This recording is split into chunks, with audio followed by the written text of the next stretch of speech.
Chrome Black.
What's goody, good? What's good on this Good Friday, Easter weekend? I hope everyone is doing well. If you're in the building today, please press a 1 just to let me know that the sound is good. I regard this stream to be quite important, rather very important, okay? Because I'm a channel that focuses on self-refinement, right? Basically self-improvement, okay? As a martial artist, as a coach, I realized that I'm passionate about correcting mentalities that are not always conducive for success, growth, contentment with life, stuff like that. And I think a part of it is me experiencing the same lethargy that many people are experiencing as a teenager, as a young adult.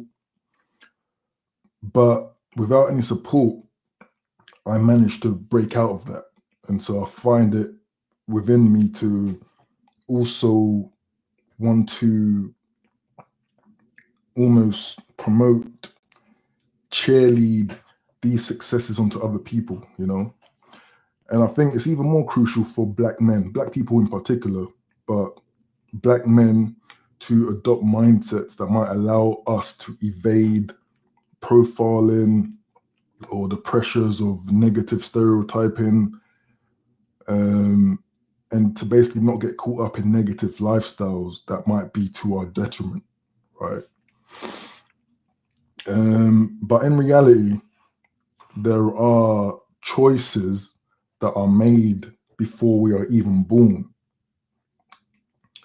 And these choices might just severely impact our lives for the worse, right? And if you're born into dysfunction, that will greatly affect the rest of your life, right? With the imprinting process that happens during childhood, many people theorize that our personalities are formed as a child, right? And we rarely change from that point. So it's very important, to be raised in a situation, to be raised in a healthy environment, right? And I think this is especially so important for ethnic minorities, right? Who, in my opinion, find themselves in environments where they are under pressure, right? They might not be getting the right amount of support, you know? So in this stream, we're going to break down the effects of being raised in a single parent household. And especially when we have recent stats that confirm that over half of all Black people in the UK are raised by a single mother, okay? Single parent, also known as lone parent household. So that's what we're going to get into tonight. How's everyone doing? It's a Good Friday, so here in the UK, it's basically a bank holiday. So I'm not expecting a large turnout tonight. Hopefully people are out there on holiday with family. I really hope people are not spending Easter alone. What are you guys up to?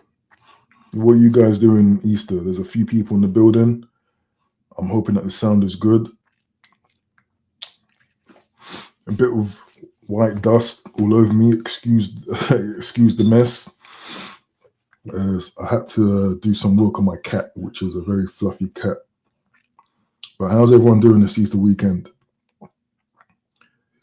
I think I want to do a stream in the future about loneliness as well, because, recently I'm trying to tackle the promotion of loneliness, right? We live in a society where there's a lot of people now that are very proud of being loners. And for me, I just find it to be a crutch. I know many introverts lean into loneliness as well. And we have a society that is very much dependent on social media as well. So it's just like a haven for loneliness. And again, I always try to forward the negative health impact of loneliness. But many people even reject that, right? You know what I mean? But salute, we got Sharian in the building. Good to see you in the building, bro. I'm guessing the sound is good. If the sound is good, please press a 1. We had the Senator of Truth in the building as well. Good to see you in the building, one of our mods. But let's go on with it, okay? Let's get on with it. So first and foremost,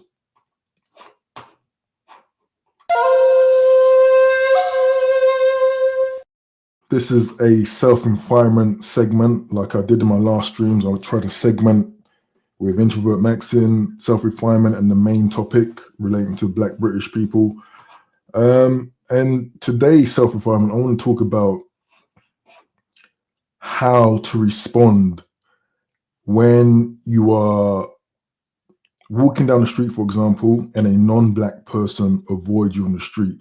This has been a hot button topic recently. I've spoken about this in various videos, various shorts, and I've often scoffed at the men, because they are mostly men, that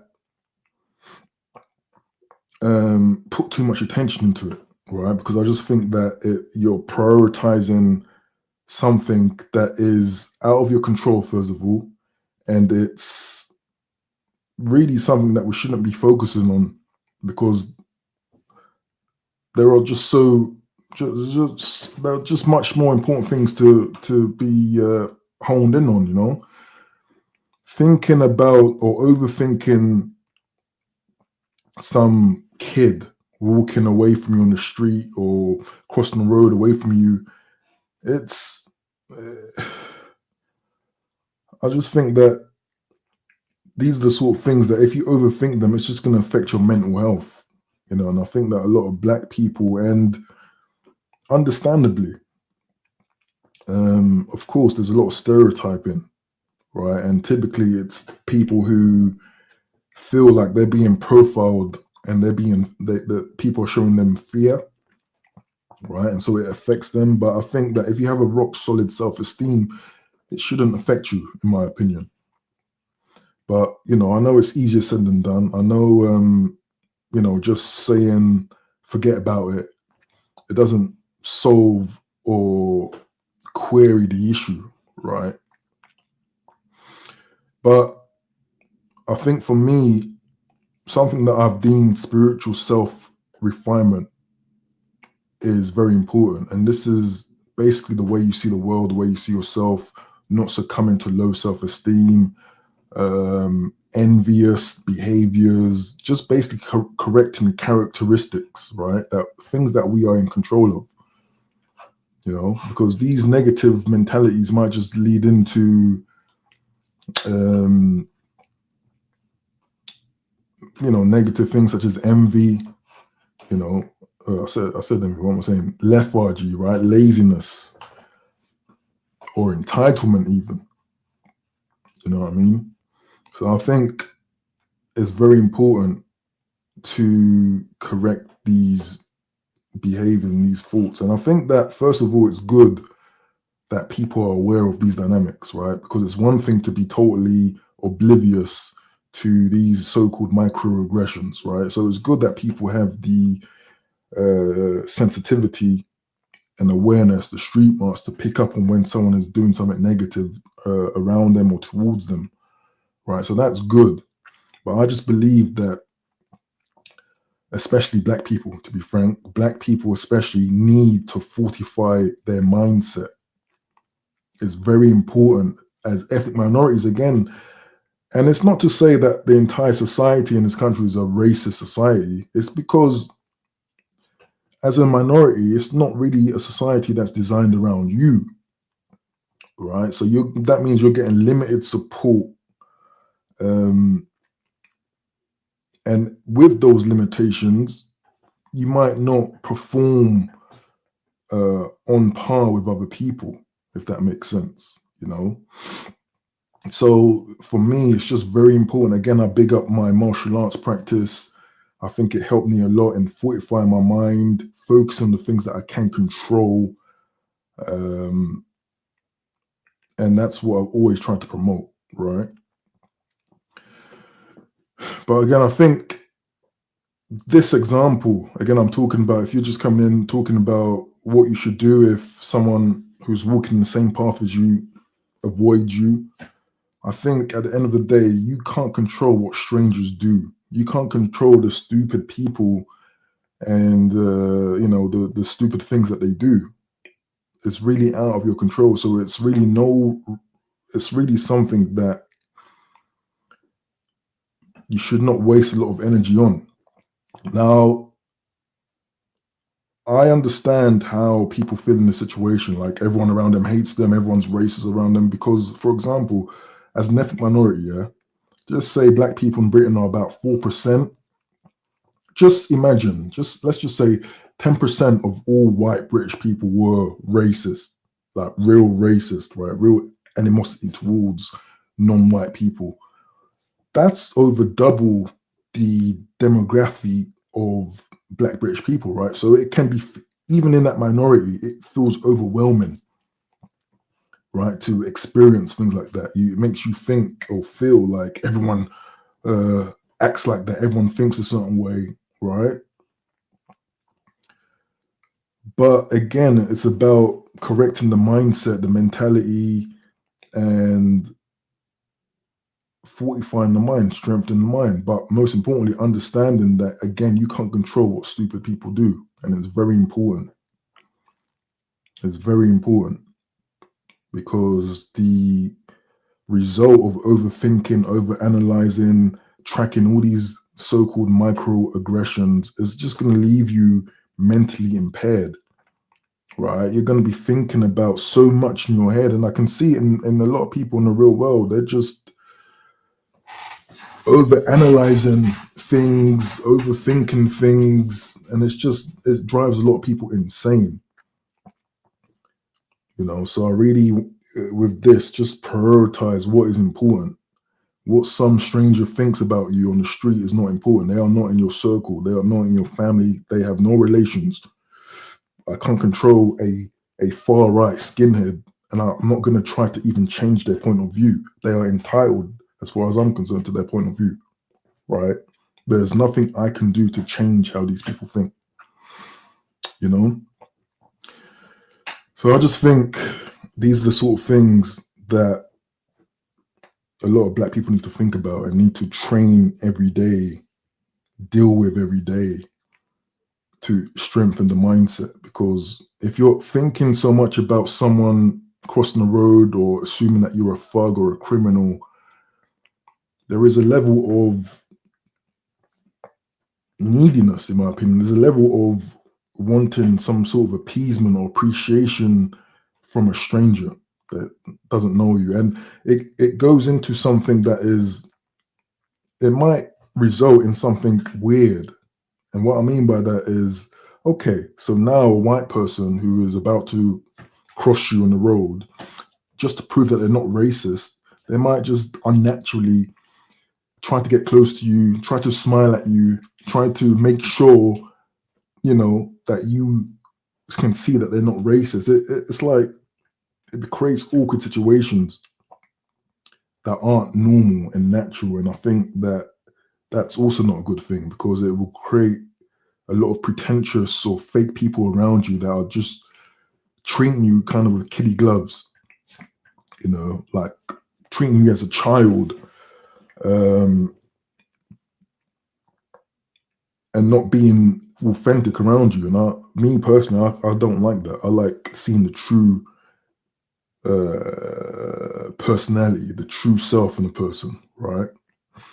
And life is harsh. Most of us know life is harsh, especially when in the economic kind of climate that we might be in today.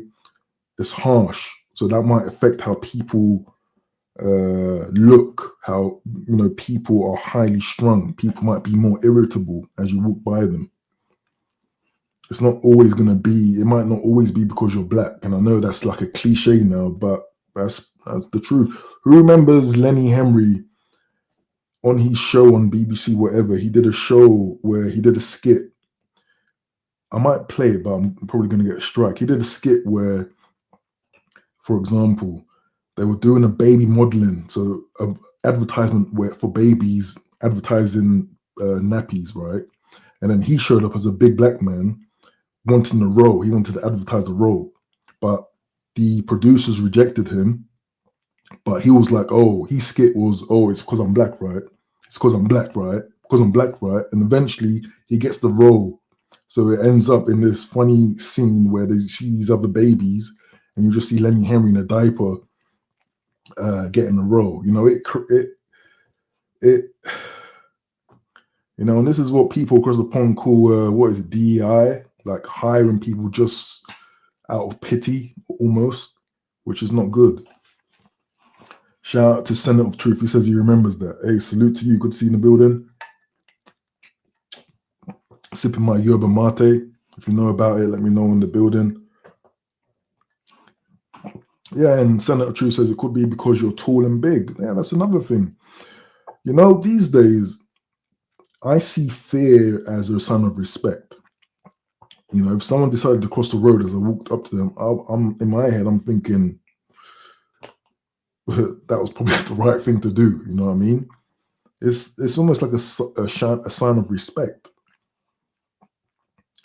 And for a woman, especially, I don't fault women for wanting safety, security. Weaker guys, I don't fault them for wanting safety and security, just to be sure. And there's another element as well that a lot of people take offense to. Okay, and I'm gonna just say it, but I know a lot of people don't like it, but unfortunately, if you dress a certain way, if you have a certain aesthetic, people are gonna prejudge you. And we all know it's not right, it's not fair, it's not good, it's not moral, right? But at the end of the day, this is the world we live in. People are gonna prejudge you.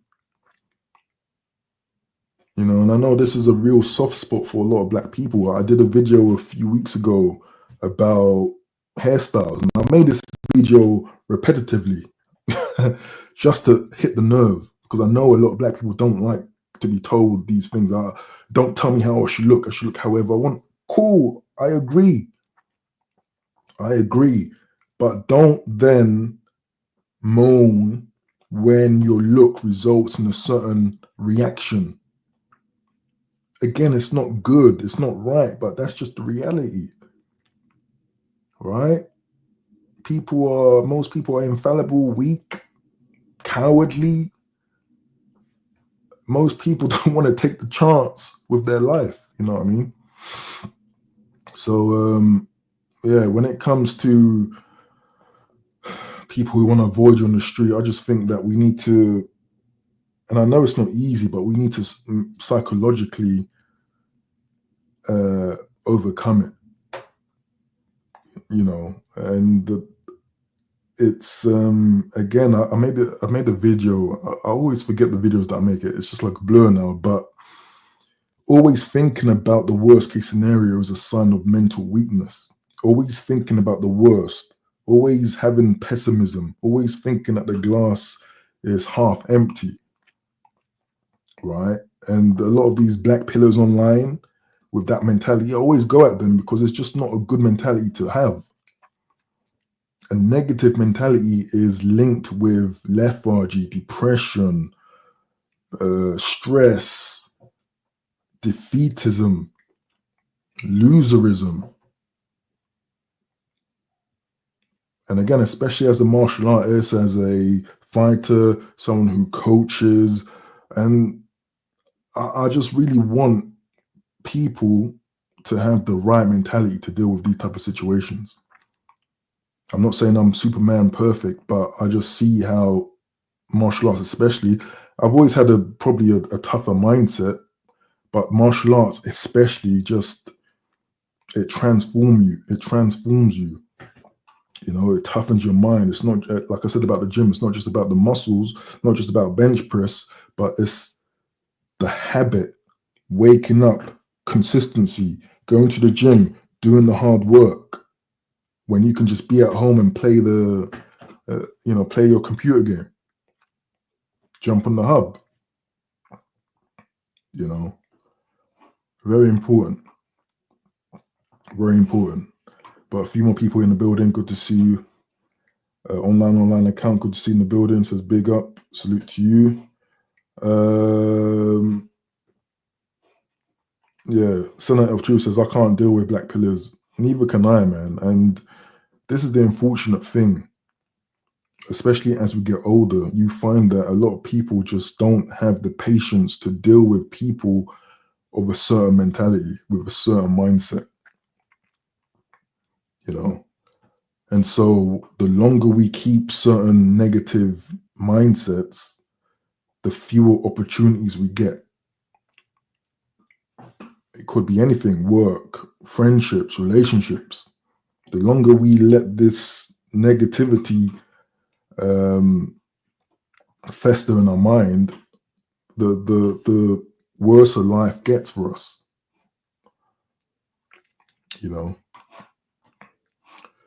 But yeah, I just wanted to talk about that with the self-refinement part. Now, no need for introvert max. Now I kind of want to jump into this.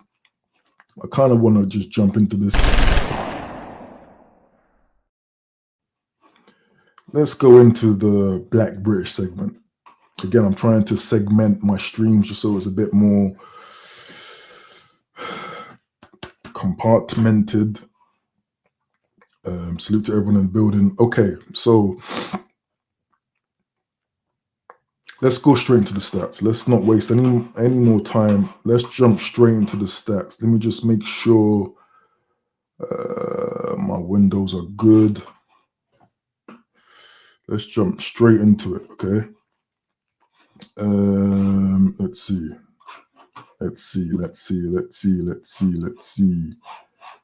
Yeah, structure, that's the word I was looking for. You know, I get tongue-tied, man. I get tongue-tied. Let me see. How do I set this up? Let me present this. So, I mean, this is stuff that a lot of you already know. Okay, it's not going to be new to many of you. Let me just bring it up though, so we can go through it. So these are statistics from the Office for National Statistics. Okay. And it's dealing with family dynamics, family structure, and it provides us in-depth analysis as far as ethnicity and many other criteria. Okay, so let me go through the main points. Hopefully you can see it. More families had only non-dependent children in 2021 compared with 2011, while fewer families had dependent children compared with 2011. Of all couple families, 41.3% had no children.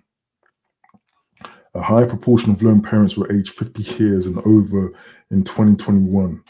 Whoa. So that would seem to mean that, as we pretty much know, that a lot of people are being parents later in life. And fewer lone parents were aged 24 years and under in 2021, which is probably good, which means that less teenage pregnancies, perhaps. Family reference persons who identify as Black, Black British, Black Welsh, Caribbean, or African Caribbean had the highest proportion of lone parents. Over half were lone parents in 2021, 51%, an increase from 2011, which again was more or less 50%. Okay. And that's the focal point for what I want to talk about. Okay. What are the effects of half of us being raised by one parent? What are the effects going to be? So I've got a bullet. I've got a list backed up with my good friend Gemini AI, but I'm going to add to what the AI brings up with personal anecdotes. Okay, because again, for me, I'm all about self improvement, and I know that might sound like a gimmick these days. There's a lot of people just doing kind of clown stuff, calling it self improvement, but I really believe that this is the only way out, so to speak. You know, this is the only way. You need to change your mindset. You need to do for yourself. No one else can do it for you. You know, but first of all, I want to query something, because when I say single parent, or some people might think, hey, why are you going hard on the single mothers for? What about single fathers? Okay, so I'll jump to Gingerbread, which gathers statistics with regards to single parents. And I'm pretty sure most of you know, but in terms of the gender, where is it? There is basically a stat that's saying that most single parents are women, right? So it's mostly going to be single mothers. It goes on to say there are 2 million single parents with dependent children in the UK. 1 in 4 families with dependent children in the UK are headed by a single parent. 89% of single parent families are single mother families. Okay, that's what I wanted to point out. 89% of single parent families are single mother families, and the remaining 11% single fathers. So it stands to reason that when we talk about lone parents, we're talking about lone mothers, single mothers. Okay.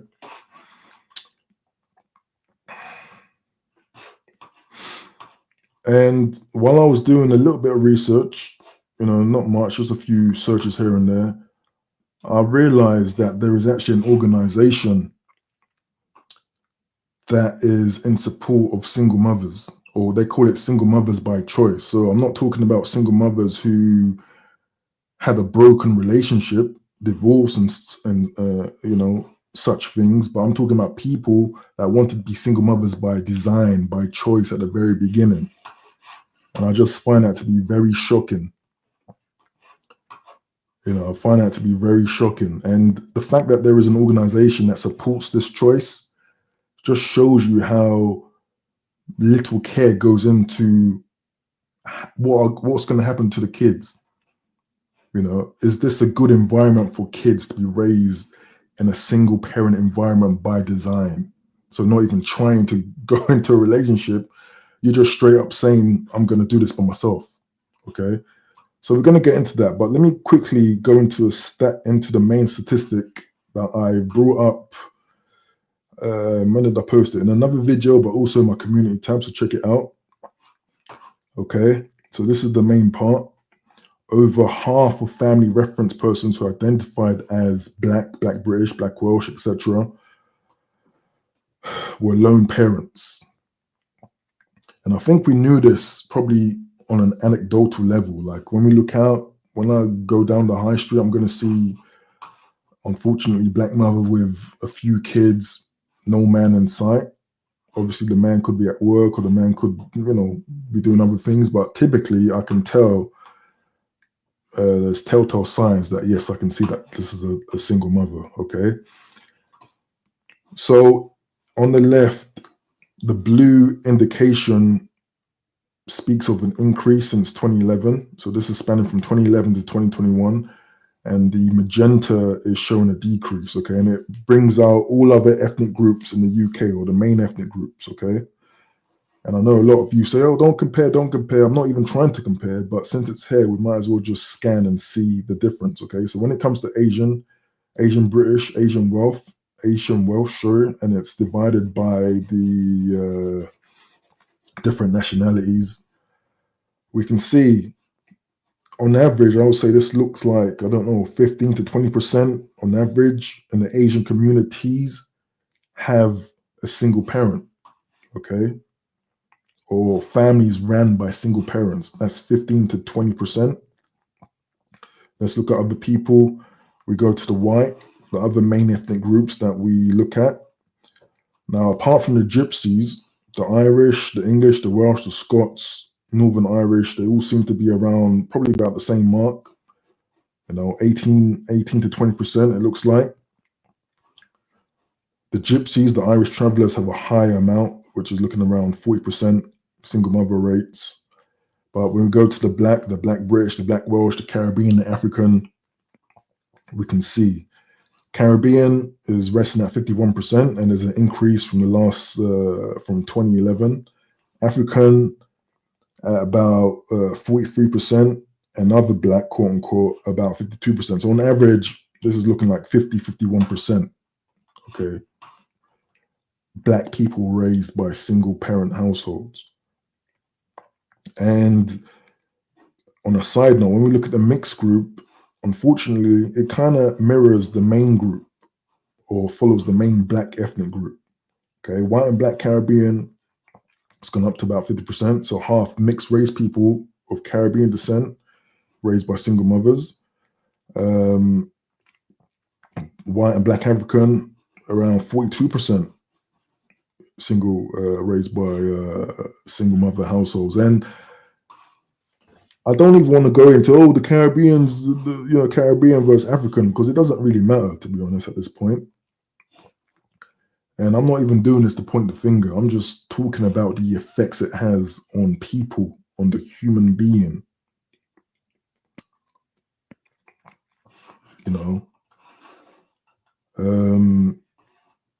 Yeah, I appreciate that, Senate of Truth. Like the stream. If you're in the building, I appreciate a like.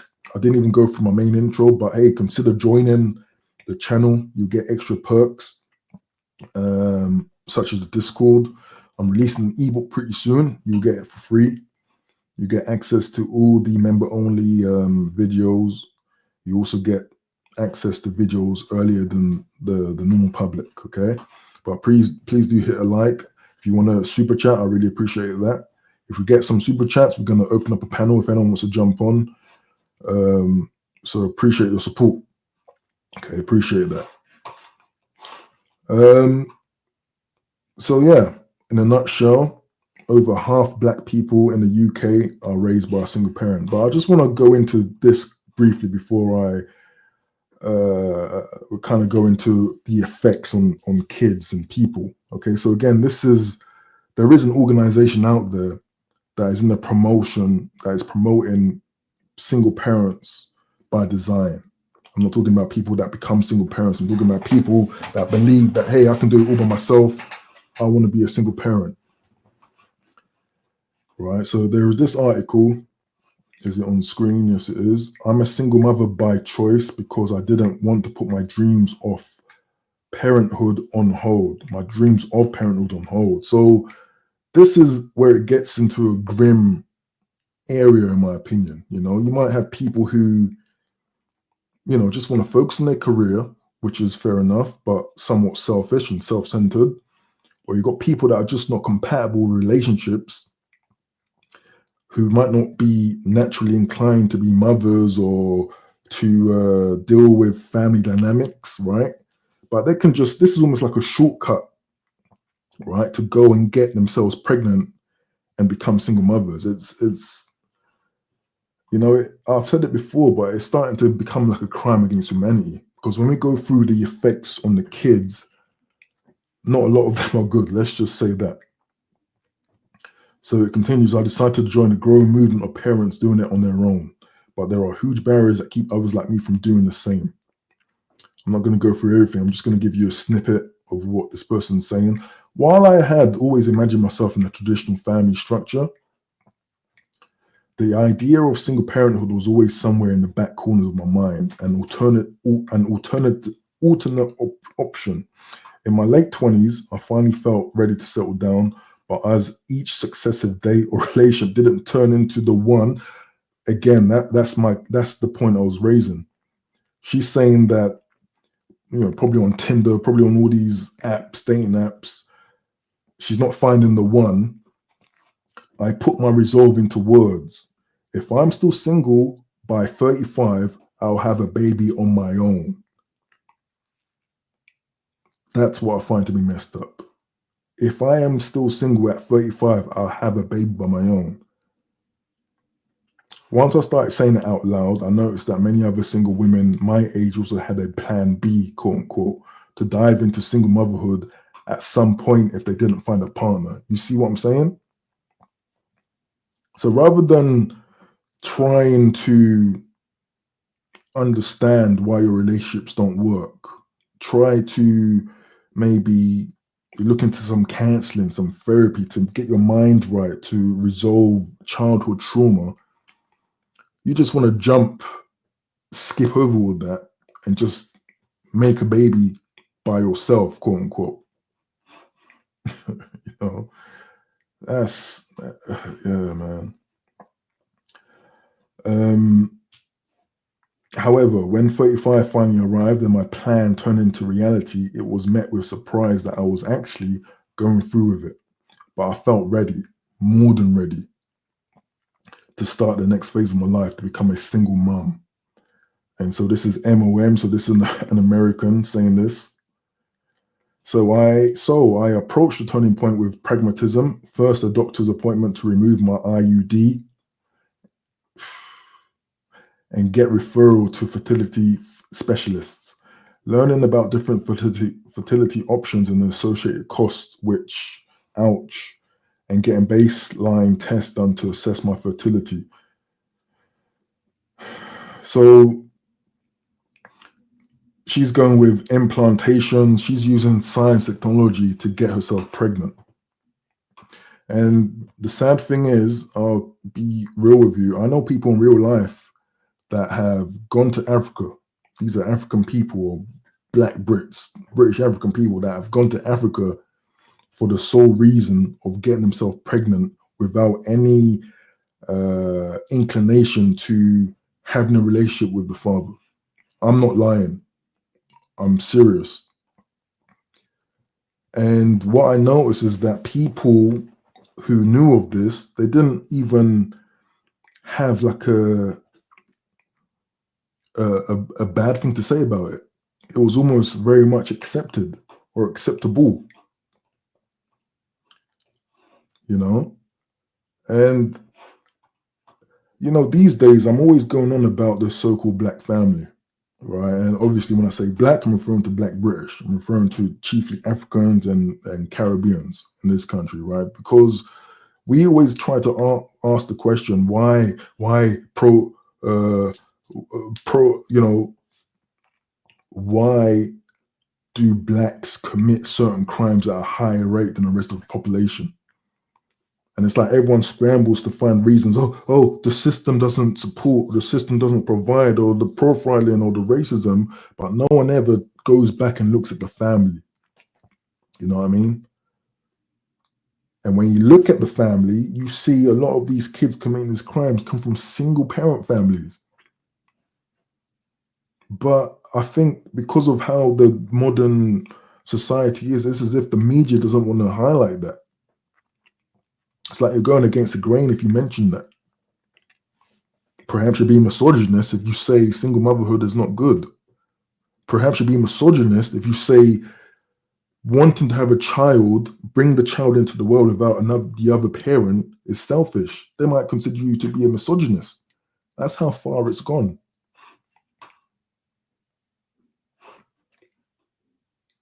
You know, and when you're at a point where half of your demographic is raised in this manner with one parent, bruh, well, we're going to go into the effects now. Okay, we're going to go into the effects. Salute to everyone in the building, because this, again, is, to me, a crime against humanity. It's not right.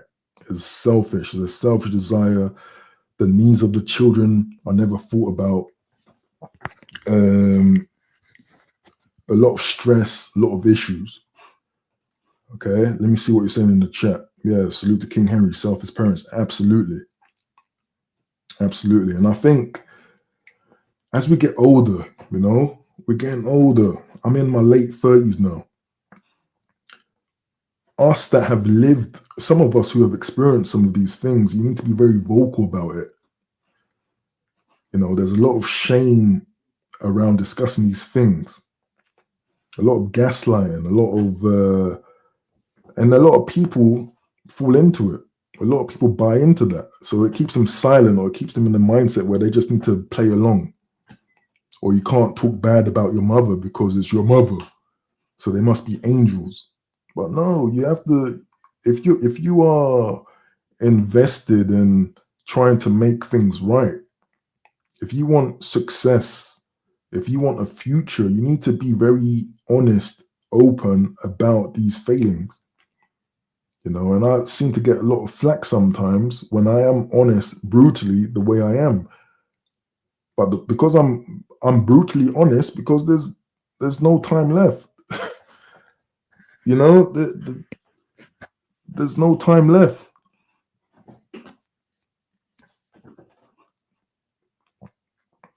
I'm pretty sure someone somewhere, black person has been stabbed or stabbed someone. It's just not being reported. You know, so we're gonna go into the effects of single parent households, and I asked my mate called Gemini, the Google AI, right? Which, hey man, I know a lot of you aren't fans of AI, but I kind of like AI. It's compiling a lot of data and information in a very easy manner. Okay, so we're gonna go through some of the effects that single parent households have on the kids. Let me know if you agree. Feel free to put in your points of view as well. Feel free to comment if anything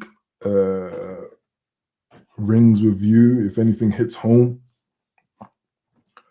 But let's go through this. So I asked Gemini, what are the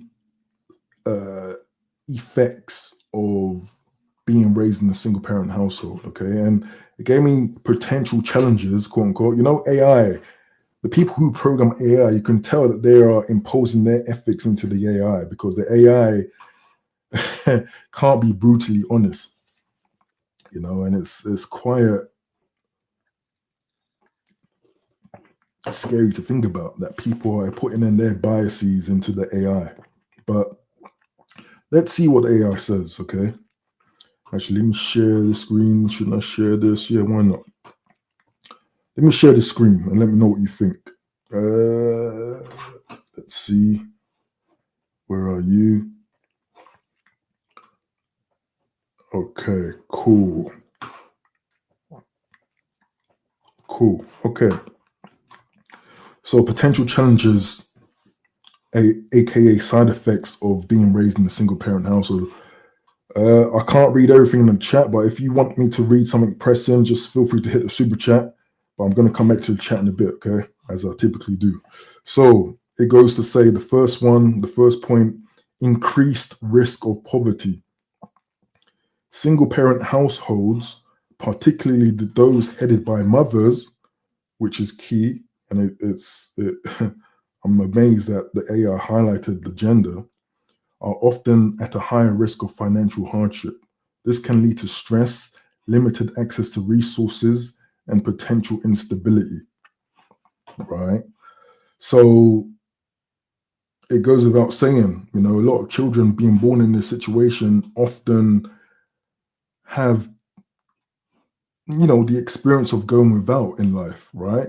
Not having the school shoes, or your trainers are busted and they can't be replaced. A lot of people going through, probably getting bullied, laughed at because of this type of stuff, right? There's a lot of shame, a lot of embarrassment, and this often leads a lot of kids in the life of crime very early on. Back in the early 2000s, the main crime at that time was robbing mobile phones, because mobile phones at that time were quite niche. I remember what were they? The Ericssons, Sony Ericsson, the Nokias, Face Off, 3210. These phones were getting jacked. And alongside that, shoes were getting robbed. Clothings were getting robbed. Yeah, top boy life. People getting lined up, made to jump, to hear the change in their pockets. It just increased crime. And there's two angles to that. There are people drawn to a crime because they don't have, or they feel like they are lacking to some degree. But there's also the fact that the kids can go out and be outside, and they're not going to have a lot of attention, a lot of people looking out for them, because their mother's probably stressed up, working, can't see where the kids are at night, just hanging around. And I often ask the question again: if you are not financially stable as an individual, why would you want to bring kids into that? And this is a moral question that people don't want to talk about. And I'm not even saying that, because there is talk about, hey, it's almost like a eugenic principle that people with a certain wealth should procreate, or people of certain standing should procreate. I'm not even saying that, to be honest. I don't believe rich people equals good parents.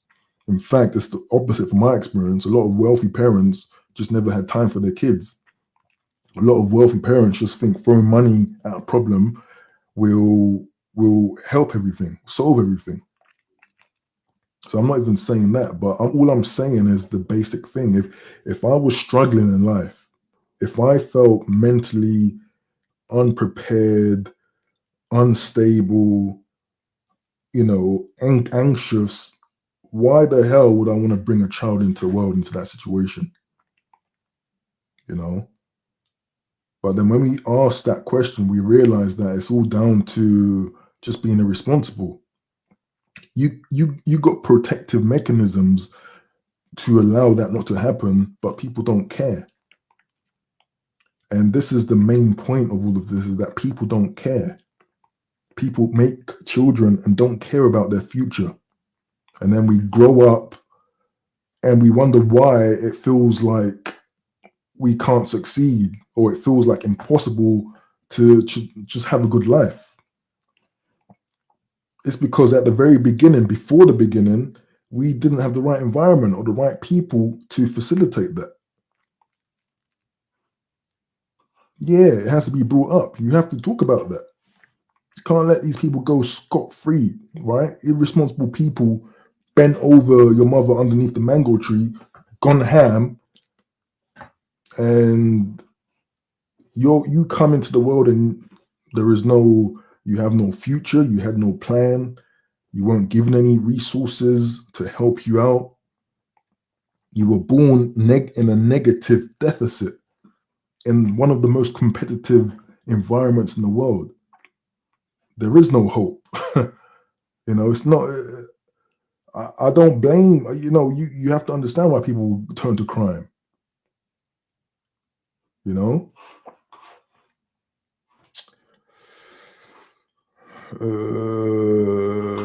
So that's increased risk of poverty, potential challenges, emotional and behavioral issues. So children may experience feelings of sadness, anger, confusion, or abandonment, which is a key one. Where am I? Especially following a parental separation or loss. This can sometimes manifest as behavioral problems in school or social settings, right? And that's another big one. Many people who have no fathers in their lives, they go to certain functions and they see other kids with two parents, right? They might turn around and ask, "Hey, where's daddy? Where's my dad?" That's going to lead them to feel sad, right? And abandonment is a big one, because if you don't even have to go to therapy to understand this. Just read about certain aspects of psychology, and you will understand that abandonment from a young age is a big reason why a lot of people in adulthood feel unstable, or they feel like they can't open up to people. They feel like they can't really trust people. They can't really feel safe, and it's a big reason. I was editing a video that I'm making about Black love, where I speak a bit more deeply about that in that video. Basically, why it seems like, if you look on the internet, it seems like all these dating shows now, and a lot of these female nature programs, it's been championed by Black people. When you think of Pop the Balloon, you think of people like Fresh and Fit, you think of, there's these other females that do these dating shows, right, trying to hook Black people together. It's like Black people have a problem getting in relationships, right? It's strange, but it makes sense, because if you have trust issues, if you're volatile from the emotional issues of being raised in an unsafe environment, stressful environment, you might have problems trying to connect with another person. You might be prone to vices and escapism, being an addict, right? You might be prone to, talking about vices, you might be prone to promiscuity, right? Getting high, hypersexuality. And then I remember doing a video about who leads in STDs. I bring up the statistics, and surprise, what community leads in STDs? You kind of link these things together, and it kind of makes sense, and it's a shame, because it repeats a cycle that is terrible. And with behavior issues, you got a lot of troublesome kids at school, and typically they are of a single mother. And it's so messed up, because a lot of teachers that I know, they speak to their parent, and in many cases, these parents get mad at the teacher for bringing it up, or they think the teacher's picking on them. Or in the case of a Black single mother versus a white teacher, they can try and call racism. They can say, "Hey, you're picking on my kid, you're being a racist." And then that can silence the teacher. And so at the end of the day, you've got a wild kid that is above reproach at home and at school, and they get away with this behavior. They come into the real world with that behavior. They probably get popped. They probably get put in a jail cell.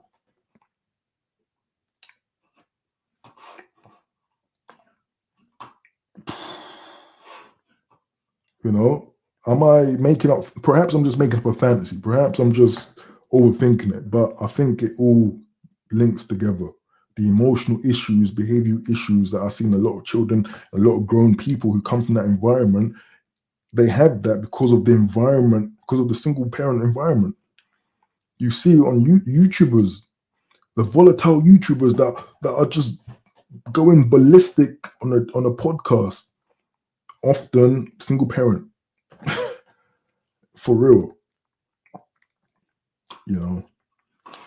Okay, what else does AI say? Academic difficulties. Okay, some studies suggest children from single parent homes may face more academic challenges, potentially due to less parental time for homework, support, or increased responsibilities at home. And yes, that's another big one. Yeah, that's a big one. A lack of support. Bruh, I was gonna make a video, but sometimes our mind gets probably a bit extreme, so I try to hold myself back. But when I was looking at university dropout rates or university lower degree rates, right? I almost wanted to say, I think people that come from households without a sufficient amount of support should just not go to university yet. Because you can kind of coast through school off of your own intelligence. You don't have to revise or stuff. You can just, you learn in class and you get away with the test exams and all of that. But the thing with higher education is that you really need to knuckle down, right? But if you have a lack of support by your family, or your family are in poverty, like the first point, and you have to work part-time and you can't fit in study time, that's a problem. You're almost going to waste your time. So a lot of dropouts are Black people. If you look at the stats, one day I'm gonna pull up all these stats that I've bookmarked.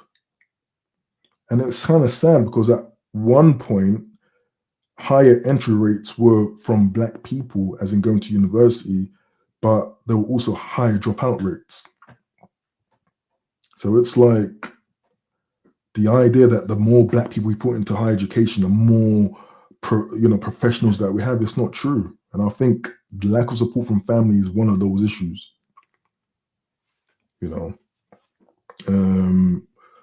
I think again, this will also lead into a lack of being able to focus and concentrate, probably especially more so for guys. And it says increased responsibilities at home. Yeah, if you're like many African households, if you're doing all these chores, many Africans unfortunately see their kids as like a slave in many cases, right? You're going to the shops and doing shopping at like age 8, age 9. So all this time is taken away from your studying. It's going to be hard to focus. It's going to be hard to concentrate. And that can also lead into the lack of delayed gratification. You're not having a person there who's teaching you to delay your gratification. The good old marshmallow test that will lead into not having discipline, not all evolves around concentration and focus. A lot of people, unfortunately, in our community lack focus, can't concentrate, even on a video. No one's reading, but some people can't even focus on the video. It's just too long. They need a short video to keep their attention span active. So how can you learn with that type of attention span, with that type of lack of discipline?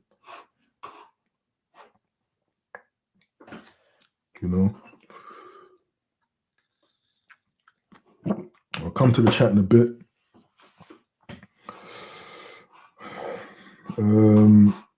But yeah, Senate of Truth says, yeah, Black people are focused on relationships and opposite sex a bit too much. It's like, it's one of those things where, yeah, it's important, but you can tell someone who overanalyzes and overfocuses on dating and relationships and women, it's like there's a problem. It shouldn't really take that much of your attention, these type of things. This is one of my gripes as a content creator back in the day.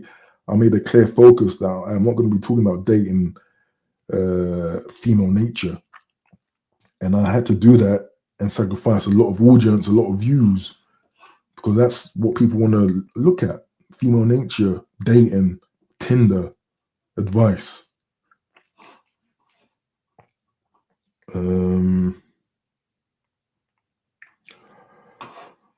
Someone in the chat, Sunny, is saying again, there are many Caribbean families who are very conservative, so don't generalize all Caribbean people.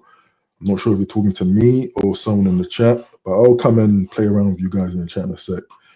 AI also says another potential challenge is time constraints. The single parent often juggles work, childcare, and household responsibilities, which can lead to less quality time with children. Facts.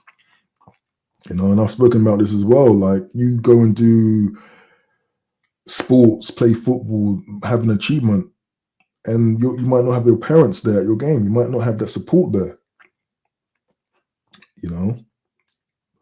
But also, it's like, what I see is that there's a feeling when you grow up in that situation where it's like your parent doesn't really know you that well. Your parent doesn't really know you that well, and perhaps they might be a bit emotionally stunted. So it's like, as you get older, there's just a bridge. No, there is a gate between you and your parent.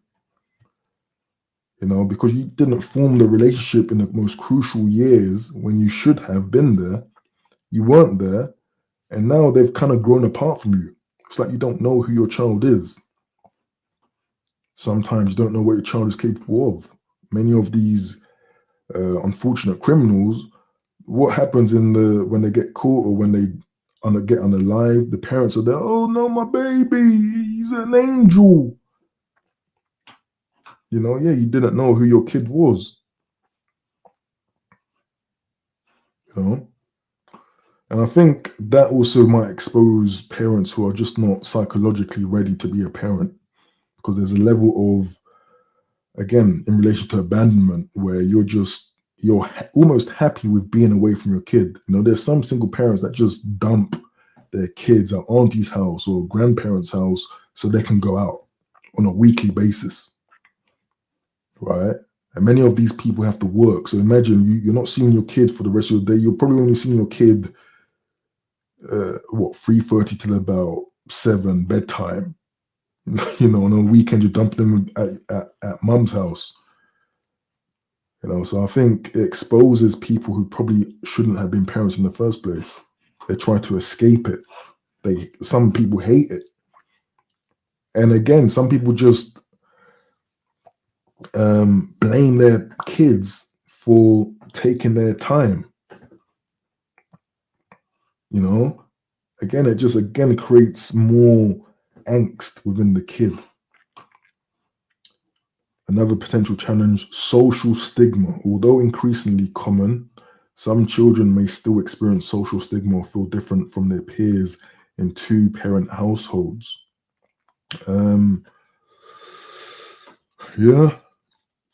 Weird things happen. Like, I think it still happens on Father's Day.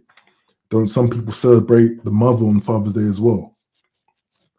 I'm sure that still happens. On Father's Day come along, and then the mother's been celebrated on the father and the mother. That's just they're obviously going to make the kid feel weird. Like, that's not right. Where is your dad? But again, it's messed up that it's becoming increasingly common, increasingly socially accepted, when it shouldn't. And I don't think it's bad to admit that. It shouldn't be socially accepted, because we should start to see the negative effects of being raised in this situation. And the funny thing is, this search is trying to look at some potential benefits. So we're going to go through that as well. Let's see if there's any benefits of being raised in a single parent household. But for me, I just see a whole load of negative things. What else did the AI bring up? Social stigma, we've done that. Difficulty forming relationships. In some cases, children may lack a consistent model for healthy romantic relationships, potentially affecting their own relationship formation later in life. So difficult forming relationships.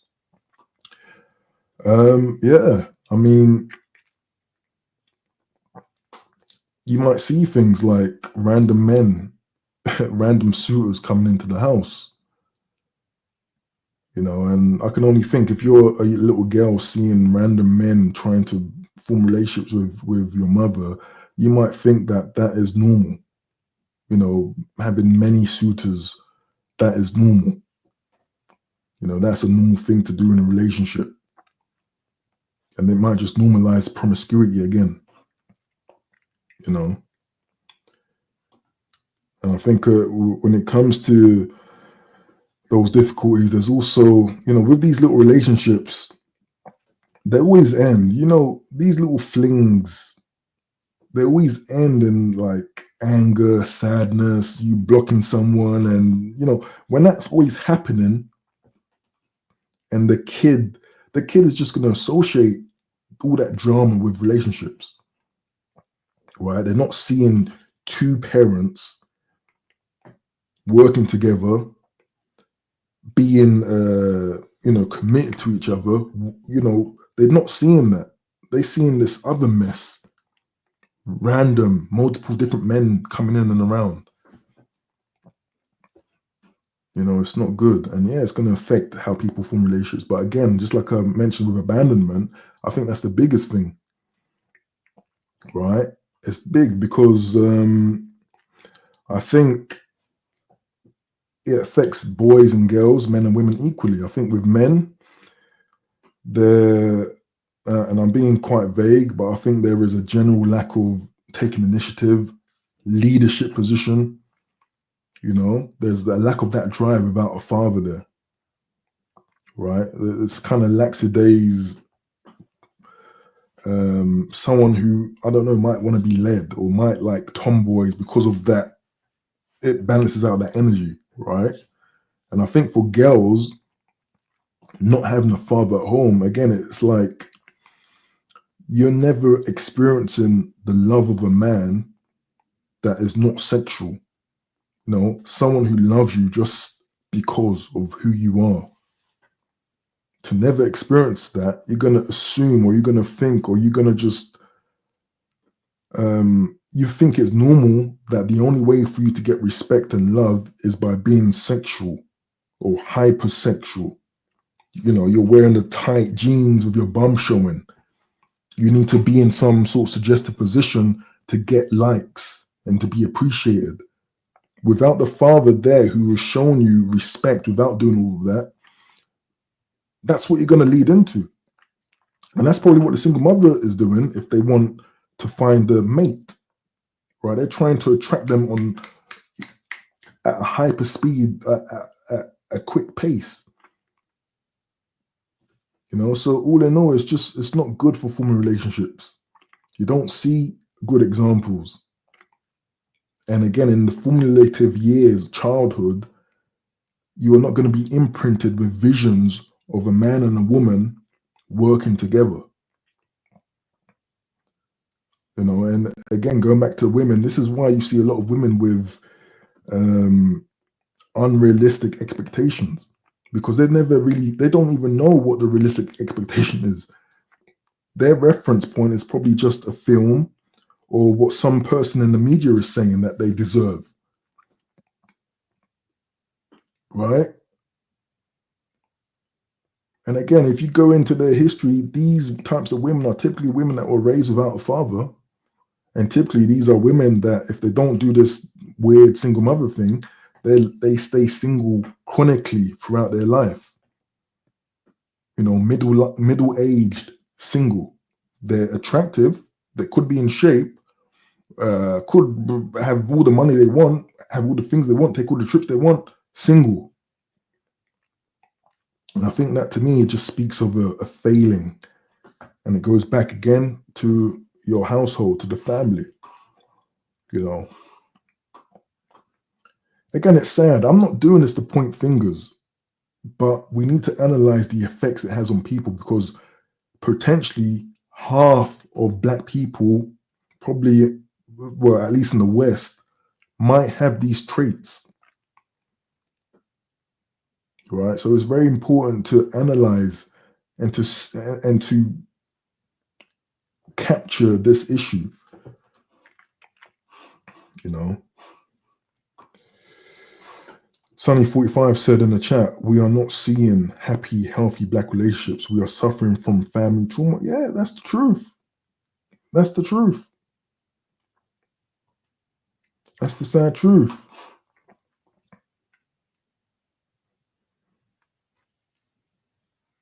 When I see all these black pill guys, and I'm not trying to, hone in on these people, but it's just the mentality that is just so bad for everything in life. In life, from my experience, you need a level of optimism. You need a level of faith, belief, at least in your ability to achieve what you set out to achieve. You need these things because this is the energy that will often enable you to go above and beyond. But without that self-belief, without that faith, you're gonna be miserable. And so when I see a load of people, a load of younger men especially, that just think it's all cope, believing in these things, cope, like the only thing that matters are looks and your height. It's a person who just hasn't been awoken, hasn't realized what the world is really about. But that's probably another video.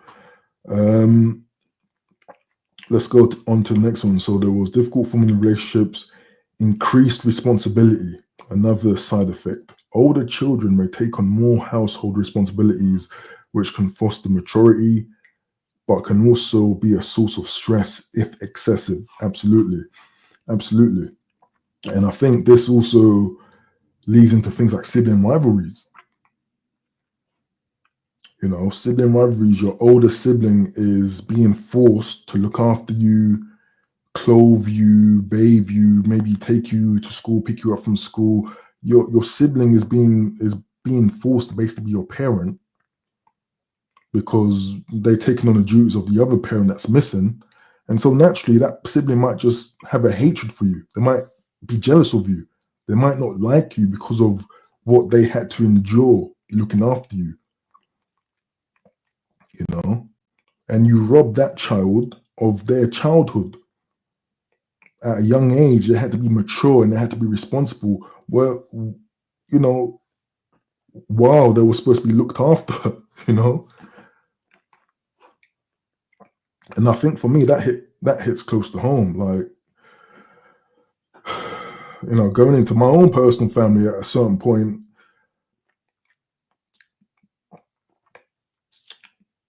nah, I might not get personal, I don't want to expose, I might not get personal, but when you look, I've researched a lot of these things, and when you look at the heart of a lot of sibling rivalry, it starts from the childhood. It might not even be parental favoritism, but it's just the different treatments that different people get, or the different responsibilities that are imposed on different kids. And it's not good. You grow up, you're not going to have that family, that close-knit family that you wanted. People are not going to get along.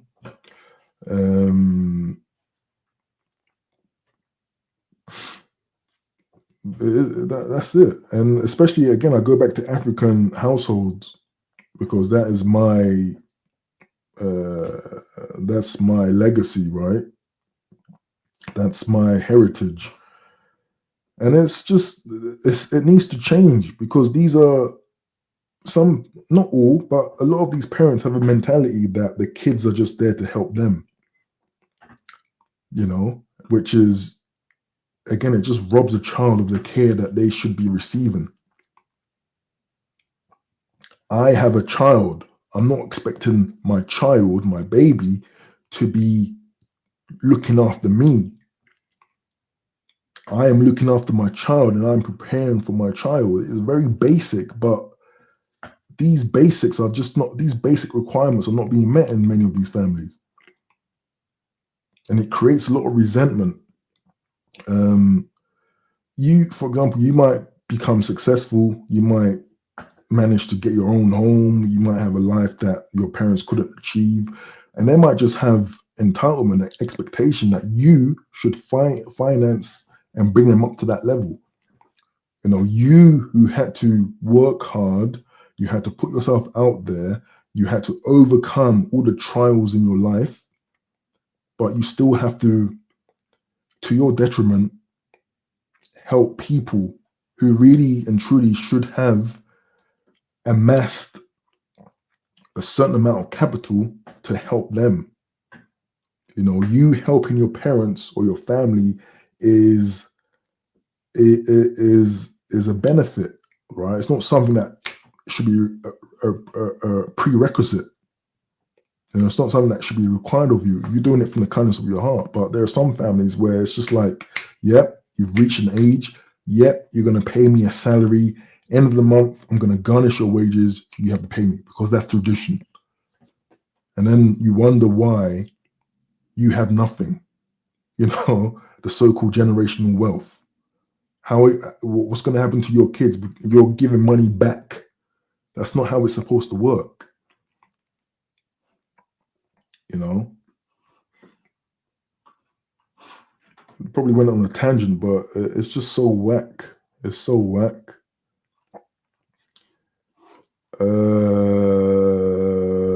Let's see. So that's increased responsibility, mental health concerns, another side effect. It says children from single parent families may have a slightly higher risk of developing anxiety, depression, or other mental health issues. Although this is often linked to factors like financial stress and parental well-being, absolutely. And I've alluded to that throughout this monologue, absolutely.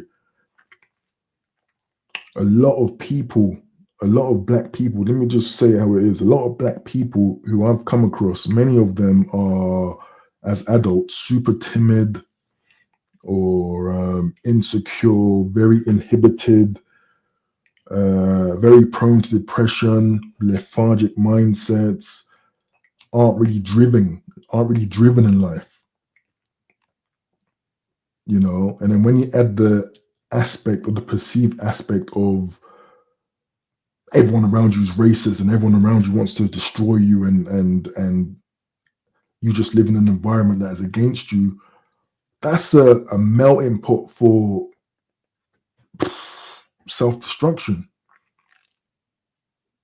It's going to be hard for a person who with all of that in their mind and in their character and their behavior to elevate beyond that. It's going to be super hard.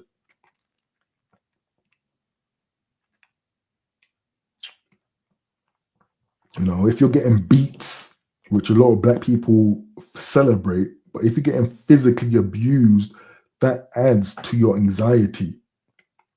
If you're being abused, beat by your primary caregiver, that makes you question the trust that you have for them. If you can't trust your primary caregiver as a child, when you grow up, who can you trust?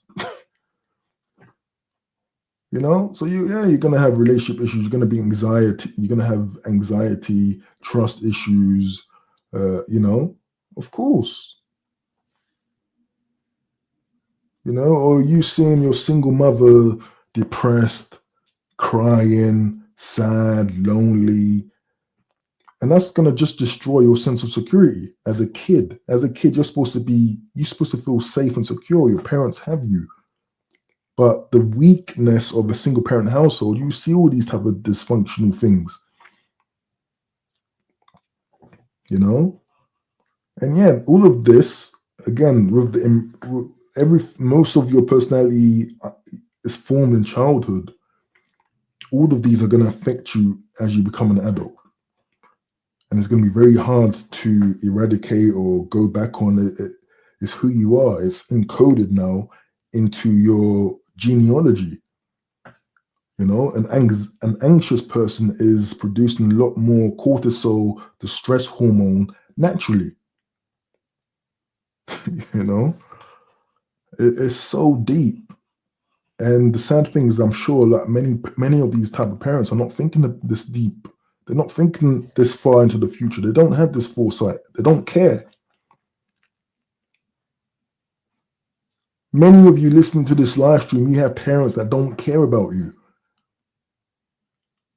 Didn't care about you. Perhaps now they're old and vulnerable. they are trying to make you feel a certain way. They're trying to make you feel, they're trying to make you feel kind of shamed because they're like all vulnerable that, hey, you should be looking after me, or, hey, son, but that's not how it works. You have to build a bond. You have to showcase that you had the best interest for your children.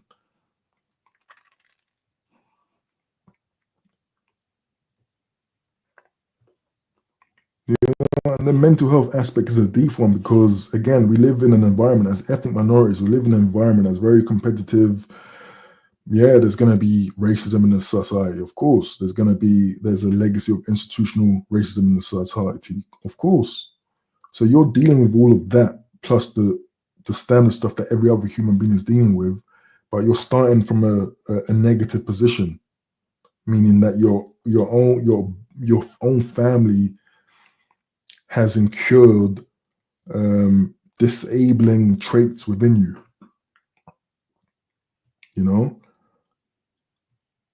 Many people in this society, I think many of you probably don't believe it, but many people in this society, they're getting a lot of help from their predecessors. You might not. I know some people think generational wealth is a myth, or trust me, you're wrong. People are getting their homes and being on getting their foot on property from help from their parents. But that family or those kids are like up here, and the ones without that support down here. And the bridge gets even further because there are levels to this. You can't get to level 5 without getting to level 4. Now you're probably priced out of owning your own home in certain environments. But you had parents that lived a whole life and didn't amass anything. And I think the prime reason is a self-centered one. It's a selfish one. So speaking about things like employment, if your mind is not right, if you can't speak up, you don't have leadership quality, you aren't competitive, you don't know how to produce quality or value. And that's probably another thing in many single parent families, many single mother families, that the idea of creating value is lost, because there is a welfare, a benefits culture. So it's like when you're raised in that type of environment, you don't understand how the sort of capitalist environment works. You don't understand how to generate income or money, profit, have value. You just think you've just experienced life where you've been given stuff. So even that just infantilizes adults. They're just used to getting free stuff. Oh, free school meals. Oh, free maintenance loans for education, without knowing how that affects the economy and our taxes. It's all just bad. It's all just bad. But those are all of the potential challenges that AI brings up: increased risk of poverty, emotional issues, academic issues, time constraints, social stigma, forming relationship issues, increased responsibilities for the kids, and affected mental health. Let's see what you're saying in the chat though before I go on to the potential benefits that they try to claim that a single mother household can produce. Let's see. What are you guys saying in the chat? Please like the video if you're in, if you like it. Yeah, generally speaking, it's not a good look. It's not a good look. And I think someone hearing this might just, and I don't want to be mean, but I just find that the people that jump straight onto institutional racism, like I really can't. I can't deal with them. I find that online, especially in this type of environment, there's a lot of conundrums. There's a lot of lukewarm people, people who are not, people who have contradicting views or values. You know, I don't want to tread on toes, but I can't listen to someone who's going to place all of these things that I've listed out on institutional racism. Because I know there's some people that will have that mentality. Yo, it's institutional racism. You know, I can't use protection because of institutional racism. I'm stressed out, so I'm gonna just procreate because of institutional racism. But no, man. As a man, I can't deal with that. It's all about responsibility at this point. Let's see what you're saying in the chat, though. I think you're just having more of a conversation amongst yourself, which is cool.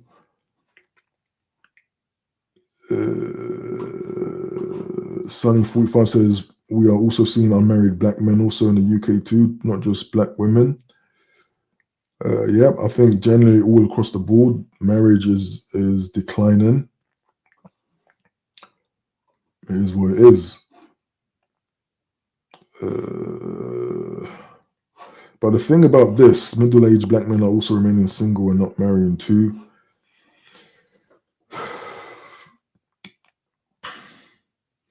I don't think most men are choosing to remain single. I think most men out here would like to have a relationship of some sort. Even if they don't want to have kids, most men would like to couple up, if we're being honest. I know there's a lot of people out here that, again, promote this loner lifestyle and bachelor lifestyle, but most men want that situation, right? And I think, to be honest, most men are probably very much more willing to marry.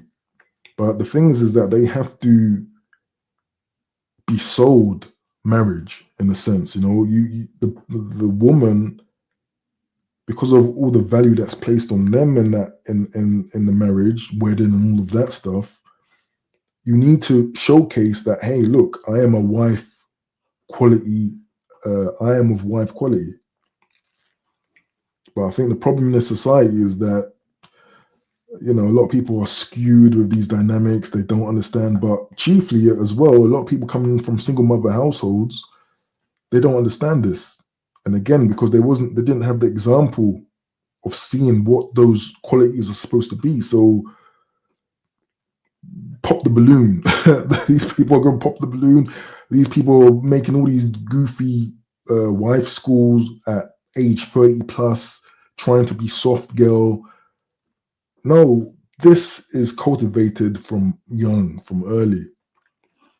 You know, so if that's not present, yeah, there's not going to be a lot of people married.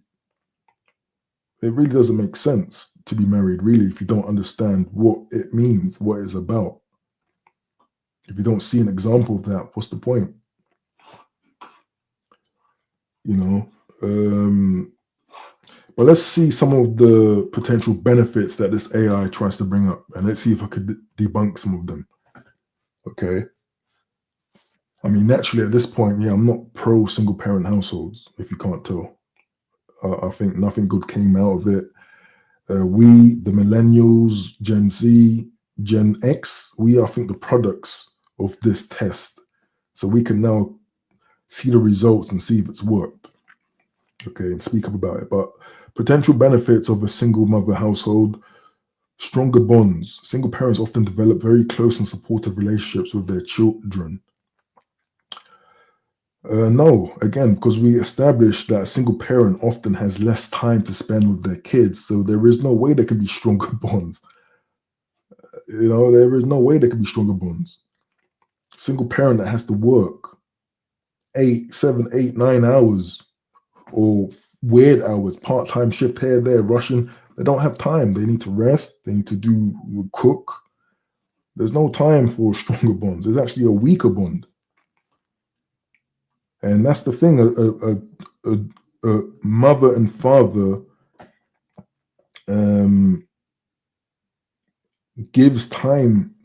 allows each other to have quality time with kids, just off rip, you know. Okay, another potential benefit: increased independence and resilience. Children may learn to be more independent, responsible, and adaptable as they often take on more tasks and witness their parent managing challenges. Well, sure, maybe an air of resilience, but at what cost? You know, at what cost? And again, I've seen even people I know in real life, a lot of these people, very resilient, I give them that, but also very stern, very hard, especially when it comes to women who are supposed to be traditionally soft or softer, very hard, very almost stoic. And often this is a result of the resilience that they had when they're children. It's almost like a defensive mechanism to blank out all of the messed up and dysfunctional stuff that they might have experienced, and they've just developed like a harder shell to deal with it. So this type of person is just not inclined to any emotionality, very stern. That's not a benefit. Being independent in a world that values interdependence is not a benefit. Many people think that they can go through life, especially in this climate, doing all for self, but many people are realizing they can't do it. It's not done like that. Many of these businesses, companies, they're being formed by multiple directors. It's going to be very hard to just be that sole trader type person and you're just self-reliant by yourself. We already come into life on hard mode. Now you're just making your challenge like extreme mode by trying to be independent. Trying to live life without friends. Oh yeah, I don't need friends. Well, sure, that might be true, but what's the difficulty now that it's posed in your life in living that lifestyle? What is the emotional cost? Right? The emotional cost might be you're spending so much time now online in forums, whereas you're not developing the real world relationships. That's not a win to me. Another potential benefit: reduce exposure to conflict. In cases of divorce or high conflict two-parent households, a single-parent home can provide a more stable and peaceful environment. No, I call cap on that. Even in a divorce, having access to both parents in many ways can be a double benefit, right? Because especially if those two parents get their own separate homes, you're now experiencing probably two different locations. And even if they remarry and it's a healthy family that remarry to, you might experience more people in your life that might just add value and positivity to your life, Whereas the single parent who just the other parent is just not existent, is just not there, ghost. You can never get that,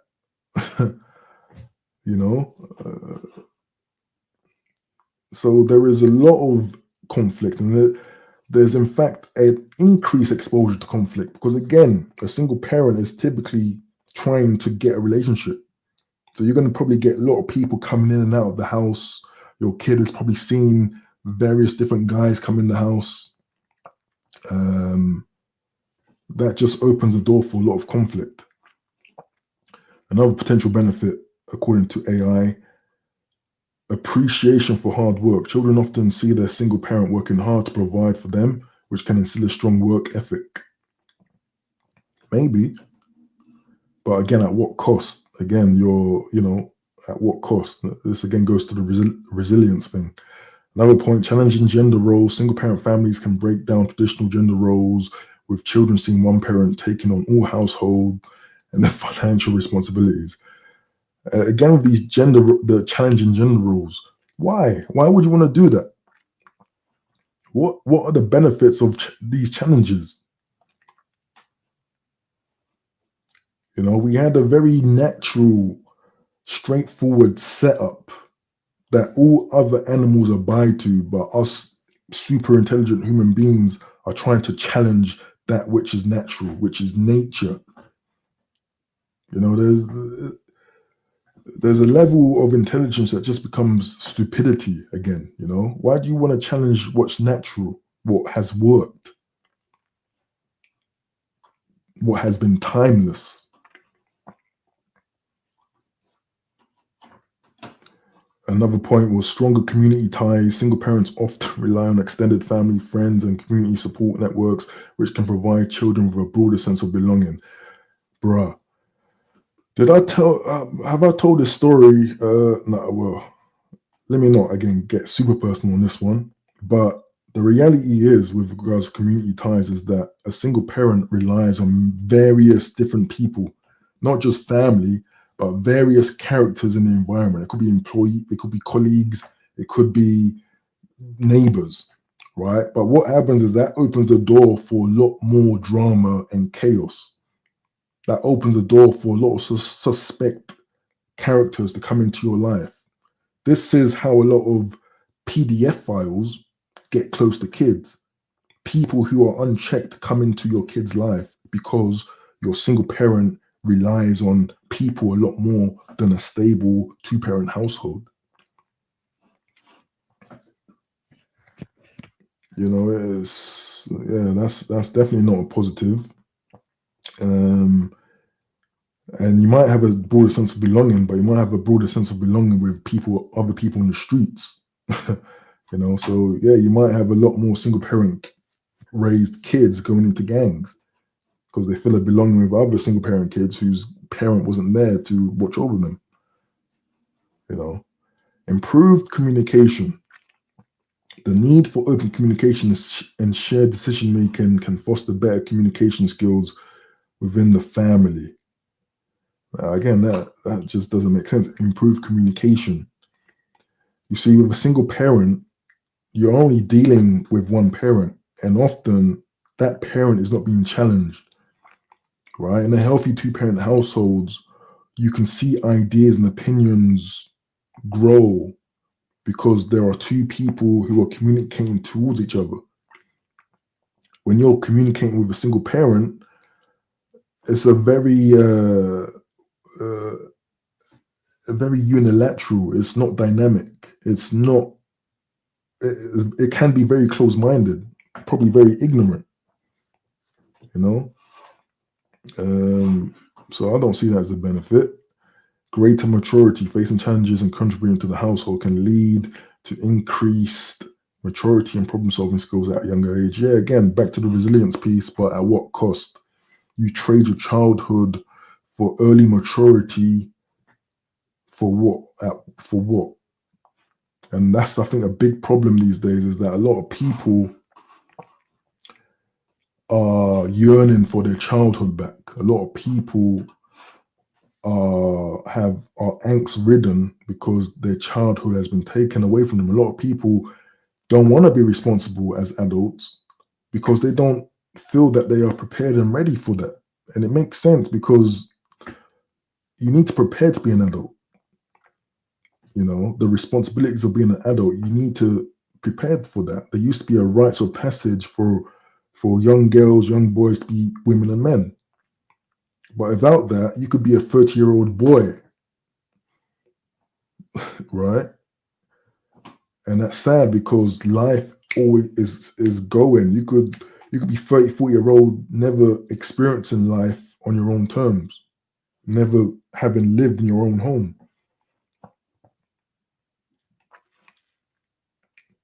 Right? Because you don't feel secure, you don't feel sure of yourself, you don't feel like you can make the right decisions. A lot of people feel like this, they don't want to be parents because they don't feel that they can be responsible enough. Okay, but you know, unfortunately, these things will inhibit life experience. You know, so I hope I haven't blabbered too much. I hope um, I've made my point and stance clear. I think a lot of people, especially in the Black community, quote unquote, are very much so affected by being raised in single parent households. And I think, I mean, anyone in the building tonight, if you disagree, say something, or press a 2 if you disagree, because I really want to speak to anyone who has a disagreement. I want to be challenged.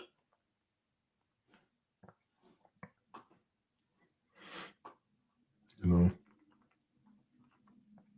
but I just think that when it comes to dealing with things like mental health and what I call self-refinement, trying to have the right mentality for growth, for success, contentment with your life, it's unfortunate, but if you're coming from a single parent family, single parent household, from the very beginning, from the very genesis of your life, you were disabled. You had a big handicap. And it's not fair. It's not your fault. It's not our fault. It's not right. But for me, I just want to see that going forward, this changes. You know, the one life that we live, we have to live it with a very big handicap. And so it makes sense. A lot of Black people are not content with life here. You know, a lot of Black people might be dreaming of emigration to some paradise, you know, because they weren't given the support that they need. You know, and again, a lot of this stuff, it translates into potential relationships, but a lot of people aren't aware of that. A lot of people are just keen on blaming other people, but a lot of that resides within them, right? But a lot of times the ego or people are just not that self-attuned or self-aware to see that no matter where you go in the world, there you are. It's very humbling, but you might be the cause of your own problem. And that's part of my kind of point of being on YouTube, is to highlight that and to try to improve that situation, you know?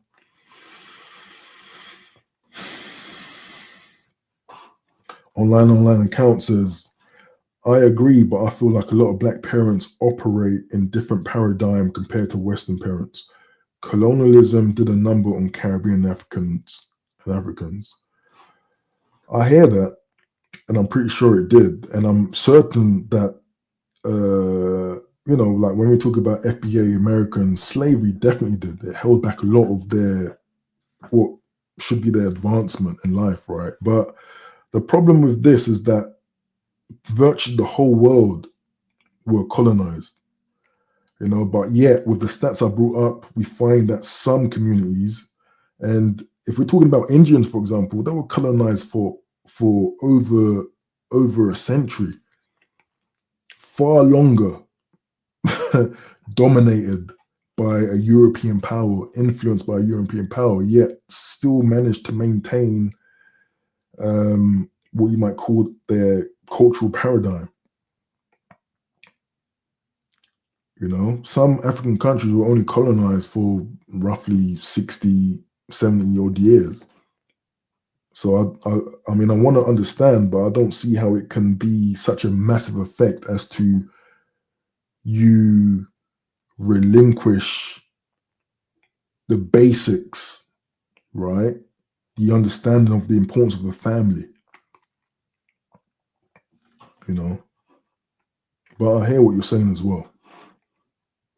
Sunny45 says, thank you for having this important debate. It needs to be honestly addressed within the Black community. I appreciate that.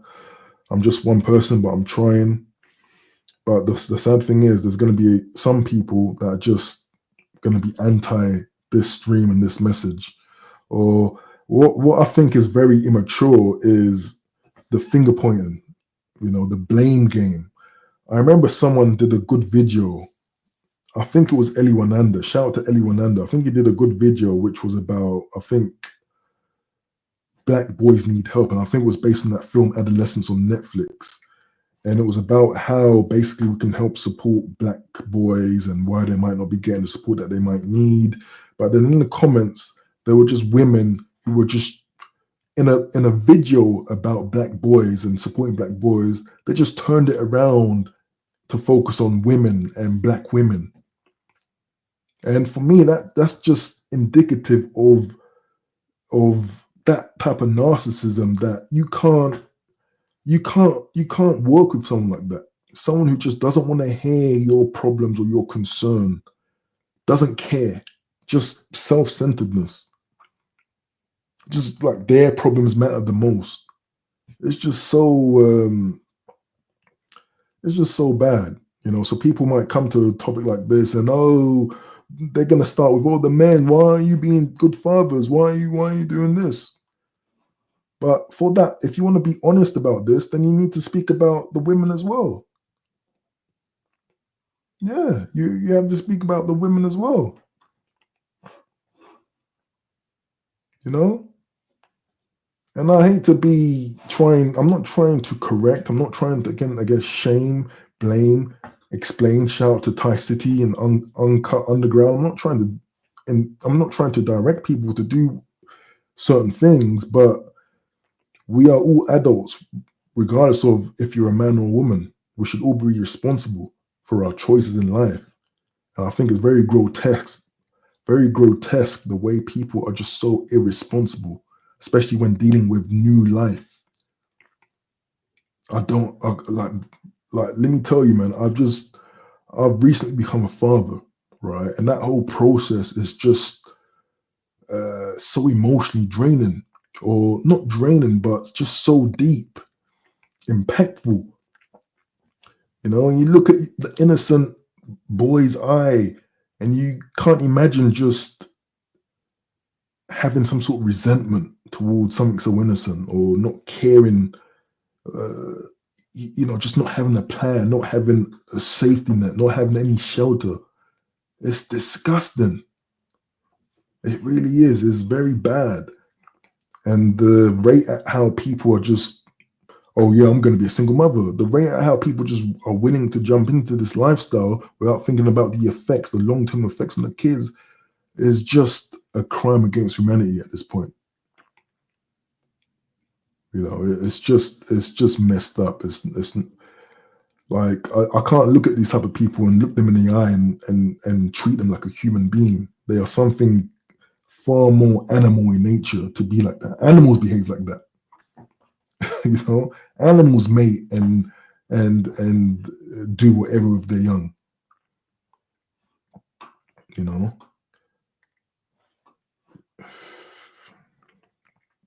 Let's see what you're saying in the chat.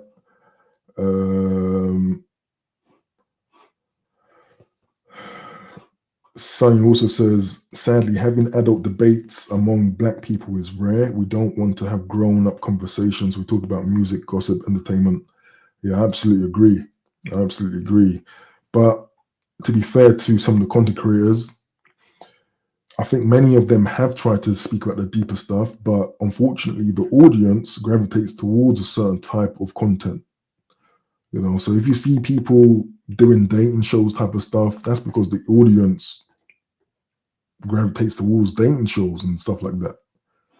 Unfortunately, I'm kind of rare as a channel, and I'm not trying to gas myself up, but from a long time ago, I've said that I don't care about the views. I don't care about trying to be an entertainer, have all these sound effects and trying to keep people's attention. No, I'm going to talk about the things that I think are important, matter to me, and I think are conducive with progression and not regression. Let's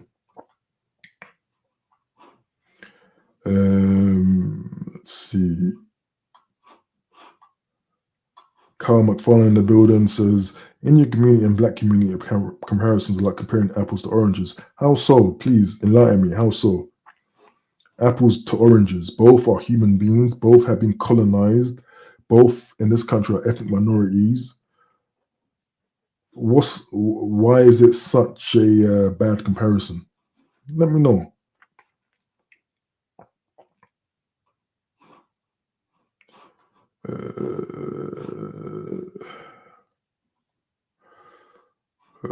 Let's see what you're saying.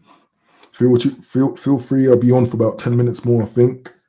I've belabored my point. Feel free to, air your points in the chat. I'll read it out. Now, this I agree with. Yeah, Indians are just a nationality, black people equals a whole diverse group. Yeah, absolutely. That is what I agree with. And that needs to be better understood. But I think actually that needs to be better understood amongst black people, because again, black people keep butting their heads with this whole we are black, but not understanding that here in the UK and Europe, we have different heritage. So it's like we're trying to borrow terminology from Americans or from the Americas, but it doesn't fit. So we're butting heads. Oh, we got to be pro-black. How can we be pro-black? We have two different cultures.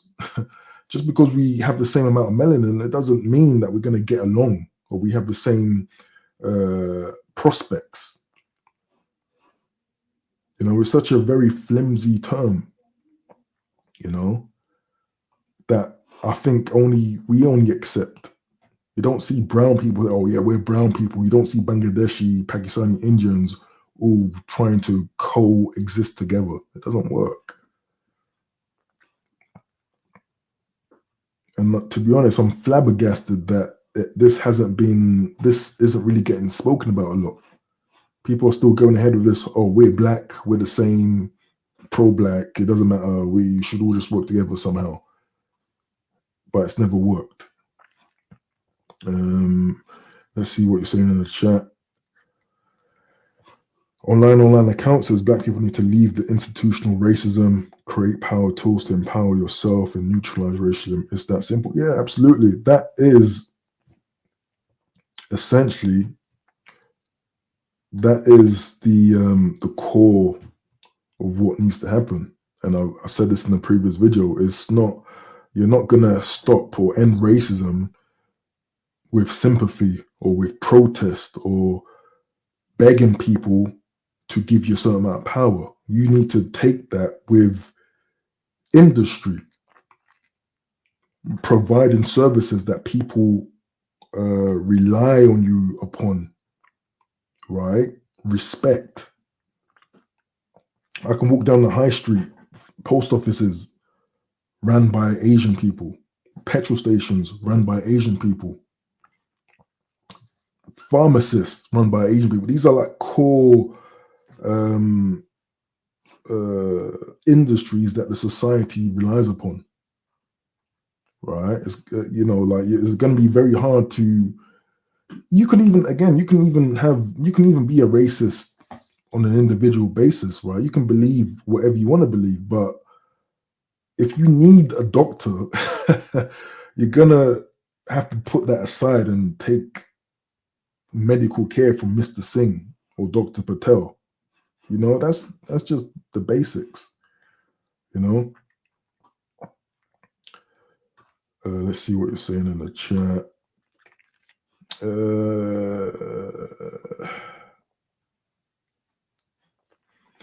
Sunny 45 says the marriage rates across the board in the black community are low. Yeah, I need to double check them. But this is a sort of conundrum, and not to you, Sunny, but a general thing, especially in these type of spaces. I say these type of spaces because it's kind of meshed in with elements of RP and going your own way. But I often wonder, why do you guys care about single motherhood and the effects it has on kids when they also apparently don't care, or they don't want to get married? I don't know how they want to live. They want to live for themselves. They don't think about community. It's like there is this confusing opposing mentality that I just think is present. People are just not firmly on a side. It's like people are get fence-sitters, sitting somewhere in the middle. Gelmo says, could this be due to genetic epigenetics from slavery? Example, trauma of destruction of black man and black woman to form a family has been passed down to successive generations via genetic inheritance. As far as I know, epigenetics is a flawed theory, right? So in simplistic terms, that your DNA retains the memories or the life experiences of your predecessors, right? It could be true. I'm not a scientist. It could be true, but all I'm saying is that it wasn't just black people that were enslaved in the past, right? We need to know that all human society had a slave class. Back then, there was no United Nations. There was no um, sort of worldwide justice. It was, I can raid your village. I'm going to use your people to help build my construction jobs. So, I don't need to expend wages. It's going to be free labor. The strongest country in the world was built on free labor, and it got to that position with free labor. It's like a massive come up. All I'm saying is that white people today could have had ancestors that were slaves. Slavery wasn't just it wasn't just an affliction for black people.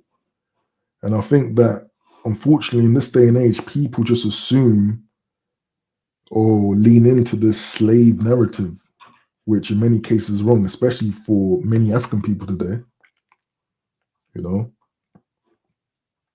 Again, I'm not trying to speak like I know it all. I'm just saying what I think, and I'm happy to be challenged on my point of view.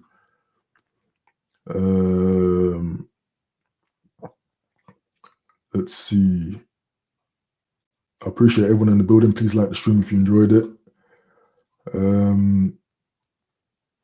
King Henry says it's a cultural problem. I'm going back in the chat, so I don't know what exactly you're referring to, but I generally agree. A lot of people say race. It's not a racial issue. All people value security, stability, success. It's not a race thing. No one with my skin tone is encoded to be reckless.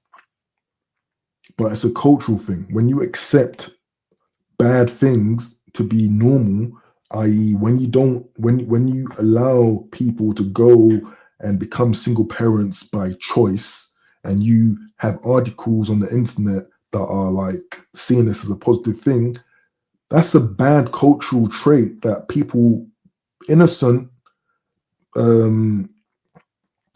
impressionable young women might look at and think, oh, that's a normal thing. I might just become a single mother by choice. I don't have to cooperate with a man. I really don't like men. I don't have to have the characteristics to be good in relationships. I don't like people. I don't like compromise. I want things my way, and I can get some sort of implant and bring a child into what. That's just messed up. But that's a figment of a sick culture.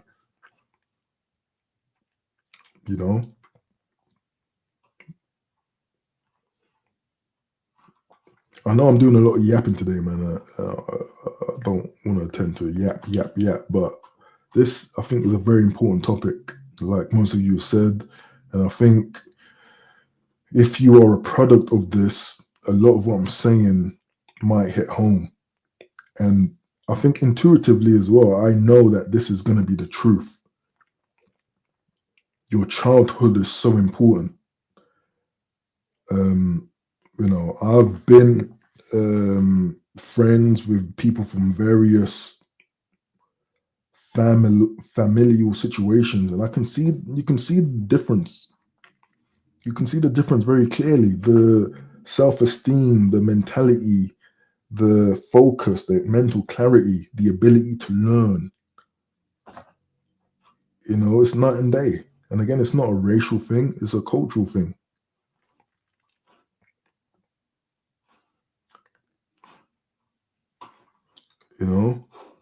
Sunny45 is saying something. Black food and hair shops are run by Asian people. Hey, I think I got a product recently. I don't know, what was it, a do-rag? I'm trying to get my waves, but yeah, it's run by Asians. I'm not mad at it. But whose fault is that? Someone says don't compare because it's like apple and oranges, but from what I can see, they are just, Asian people generally, at least Indian people, from what I know, are doing good business. All these meat shops, meat, chicken, beef, run by Asians, typically, down the high street now in London. But you can see that, it's a tendency to work good together, do business amongst each other.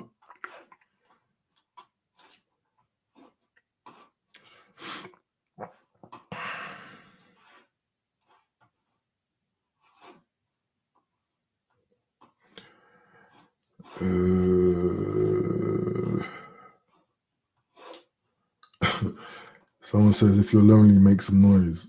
I don't know if that's a joke, but hey, it's Easter weekend. I hope you're not lonely. And if you are lonely, are you offended if I challenge that loneliness? Because especially earlier on in my channel, I've often spoken about loneliness. And many times I've often compared being in a relationship to being alone. Many people say solitude is different from loneliness. But because I've been in both situations, I kind of can see the pros and cons of both. And I think for the most part, most people who are in solitude are to some degree suffering. And so, especially for the introverts, with the whole introvert maxing thing, that's something that I really want to get people out of that shell, and to be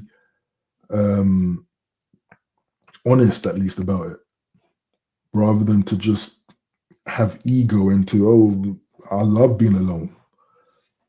Being alone is the best thing. What I find is that a lot of people that say that are kind of inexperienced. A lot of people that say that probably live at home with their parents. And so in their mind at that stage in life, they're thinking that, yeah, if I have my own flat, it's going to be heaven. And it probably will be. Yeah, I've said this in the past as well. It will be heaven. But if you be in that situation for a certain amount of time, you might start to think that, hey, this is not how it should be. And it's true. You're not weak, or you're not a simp for acknowledging that. You shouldn't be a grown man, grown person, sexually active, in the prime of your life, traveling alone. Like, you shouldn't be doing that.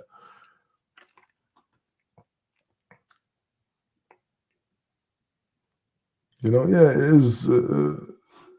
We can't really justify loneliness, but I understand it. It's the situation that we're in for various reasons.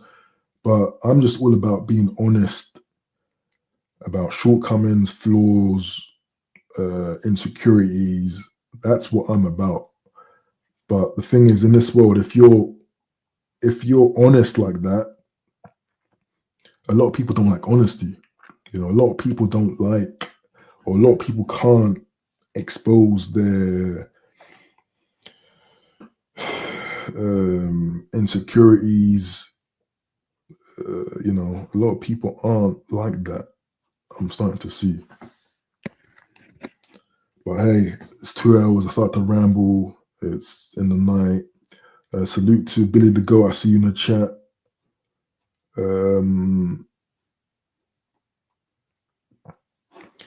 Cal McFarlane says something about marriage. He says, statistically, women file for divorce 8% of the time. This to me suggests that women tend to break the family more, doesn't it? Yeah, I think it does suggest it, but I think we need to go further into why. And I think I've delved into that in the previous stream. And what I experience, and probably some of it is personal experience, is that in a relationship, a lot of men won't easily end a relationship for various reasons. And one big reason is because it's almost like when a man is back to the single life, it's almost like a relegation, right? You're going back to probably going to the hub. You're not getting certain comforts that you might be used to, that she might have provided. Whereas for the woman, statistically, speaking of statistics, women are more easy to bounce back from a breakup. You know, it's easier for them to jump into another relationship quickly, right? So they don't have the same type of fears or the same type of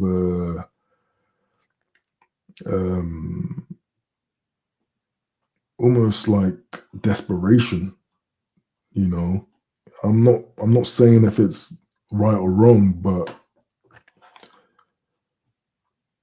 this could be why many men don't file, right? And obviously, there is a lot of disadvantage for men in the family and the divorce courts, right? Especially if you've been that breadwinner and stuff like that, you've acquired assets and stuff. Yeah, so that's probably a reason.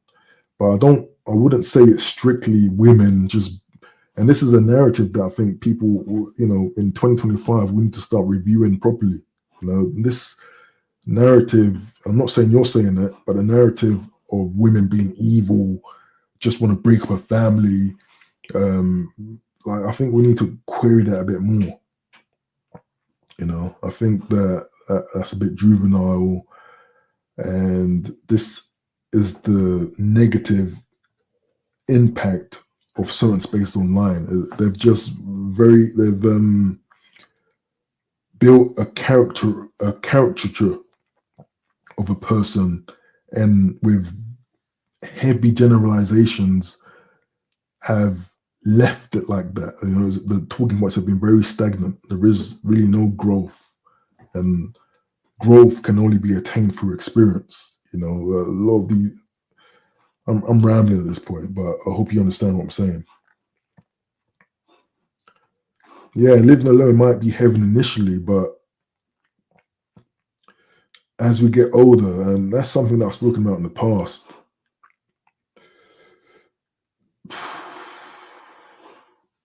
certain vulnerabilities, you might get injured, and imagine living alone, being isolated, you have an injury, but you have to go out shopping by yourself, you have to rely solely on yourself. That's not a natural position to be in for a human being, in my opinion. There was a reason why the family structure was there in the first place. And I think trying to bypass that for most people, is not good. It's not good. It's not natural. There are a lot of people. I think the main problem is that there are a lot of people in society, and it's linked to the single mother race type of people, who are not prone or are not good people to enter relationships, unfortunately, because a lot of childhood trauma affects these people. And if you can't acknowledge that, you haven't had some sort of therapy to expose that or to talk through that, you think you're fine, but you're, like emotionally unintelligent or a rock. You don't know yourself that well. You live in a sort of fantasy. You think everyone is the problem except yourself, right? These types of people, probably not good suitors to be in a relationship with. And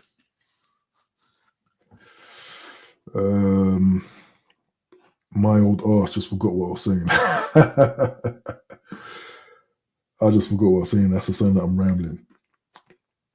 But essentially, there are just some people that put a bad name to relationships because they're probably not built to be in relationships. Many of these so-called baddies that a lot of you guys are impressed by or impressed with, they're deep down, personality-wise, character-wise, they're not built for relationships.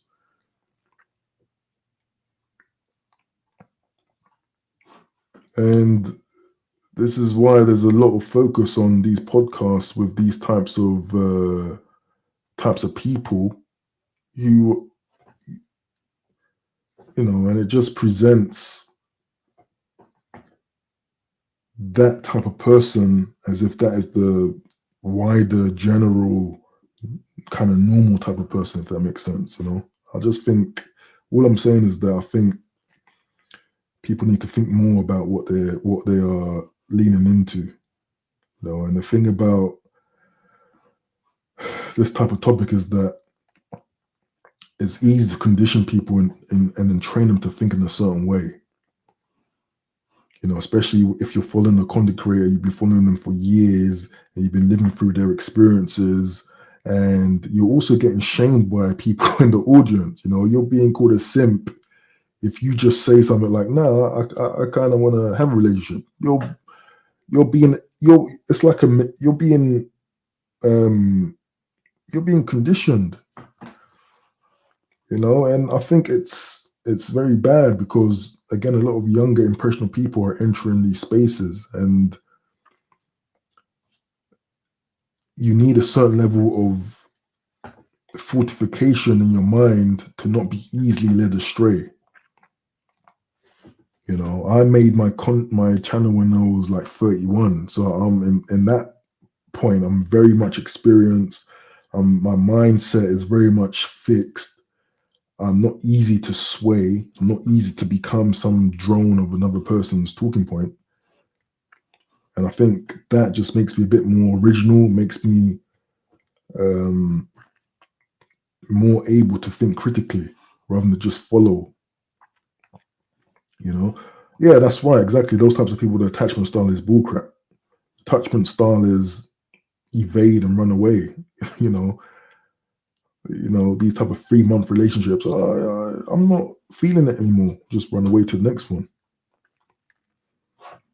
And salute to TM in the building, man. Member squad, TM in the building. So glad to finally catch one of these. Been a while. Hope it's all well, Falcon. Yeah, I can't complain, man. Salute to you. Hope you're doing well over Easter. I've sent you the link to the Discord, by the way, in the message where you asked me for. So feel free to jump on anytime as a member. I appreciate your membership as well. Salute to you.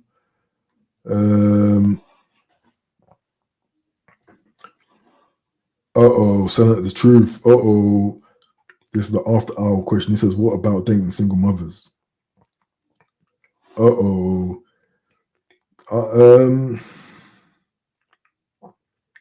What can we say about that before we call it a night?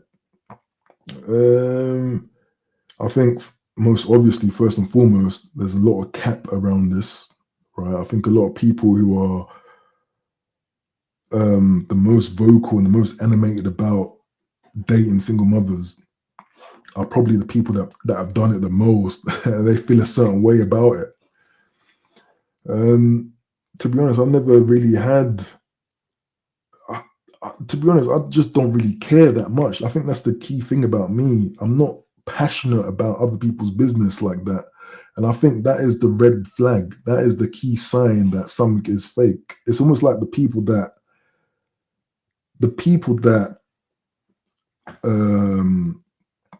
go hard, pause on LGBT people, right?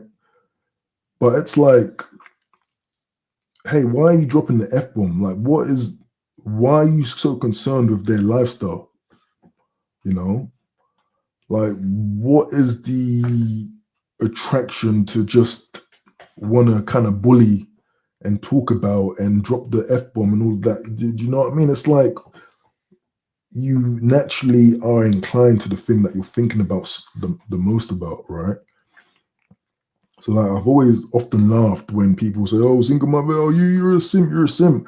But a lot of these guys are RP, right? And their initial position is that they're not even going to have a relationship. They just want to sleep around. You know, again, it's this conundrum where people trying to mix morality with, I don't even know I don't even care to think about how people are dealing with their life, to be honest. When you've been online for so long, you just see that it's just a lot of people, for the most part, talking a lot of crap, pretending, joking, like just saying anything, saying the right thing online, but living a different lifestyle, you know.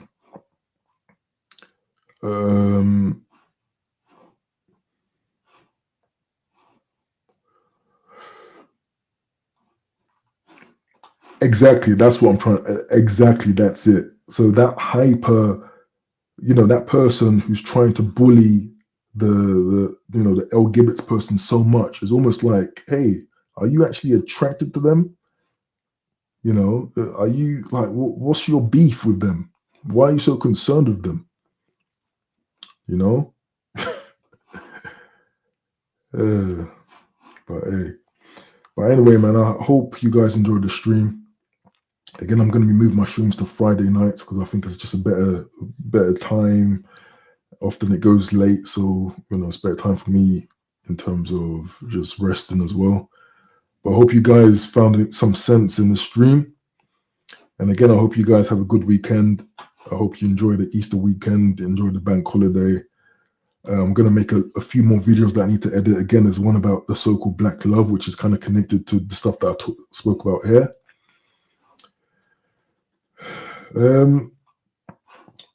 But yeah, with that being said, I hope everyone has a good night, and I appreciate everyone for joining in. You know, it's again important important discussion to have. You know, and it just need to be had. But again, I'm rambling. It's time for yeah, good night. It's time for bed. So appreciate you. I'll catch you next week, and look out for more videos in the meantime. But with that being said, peace.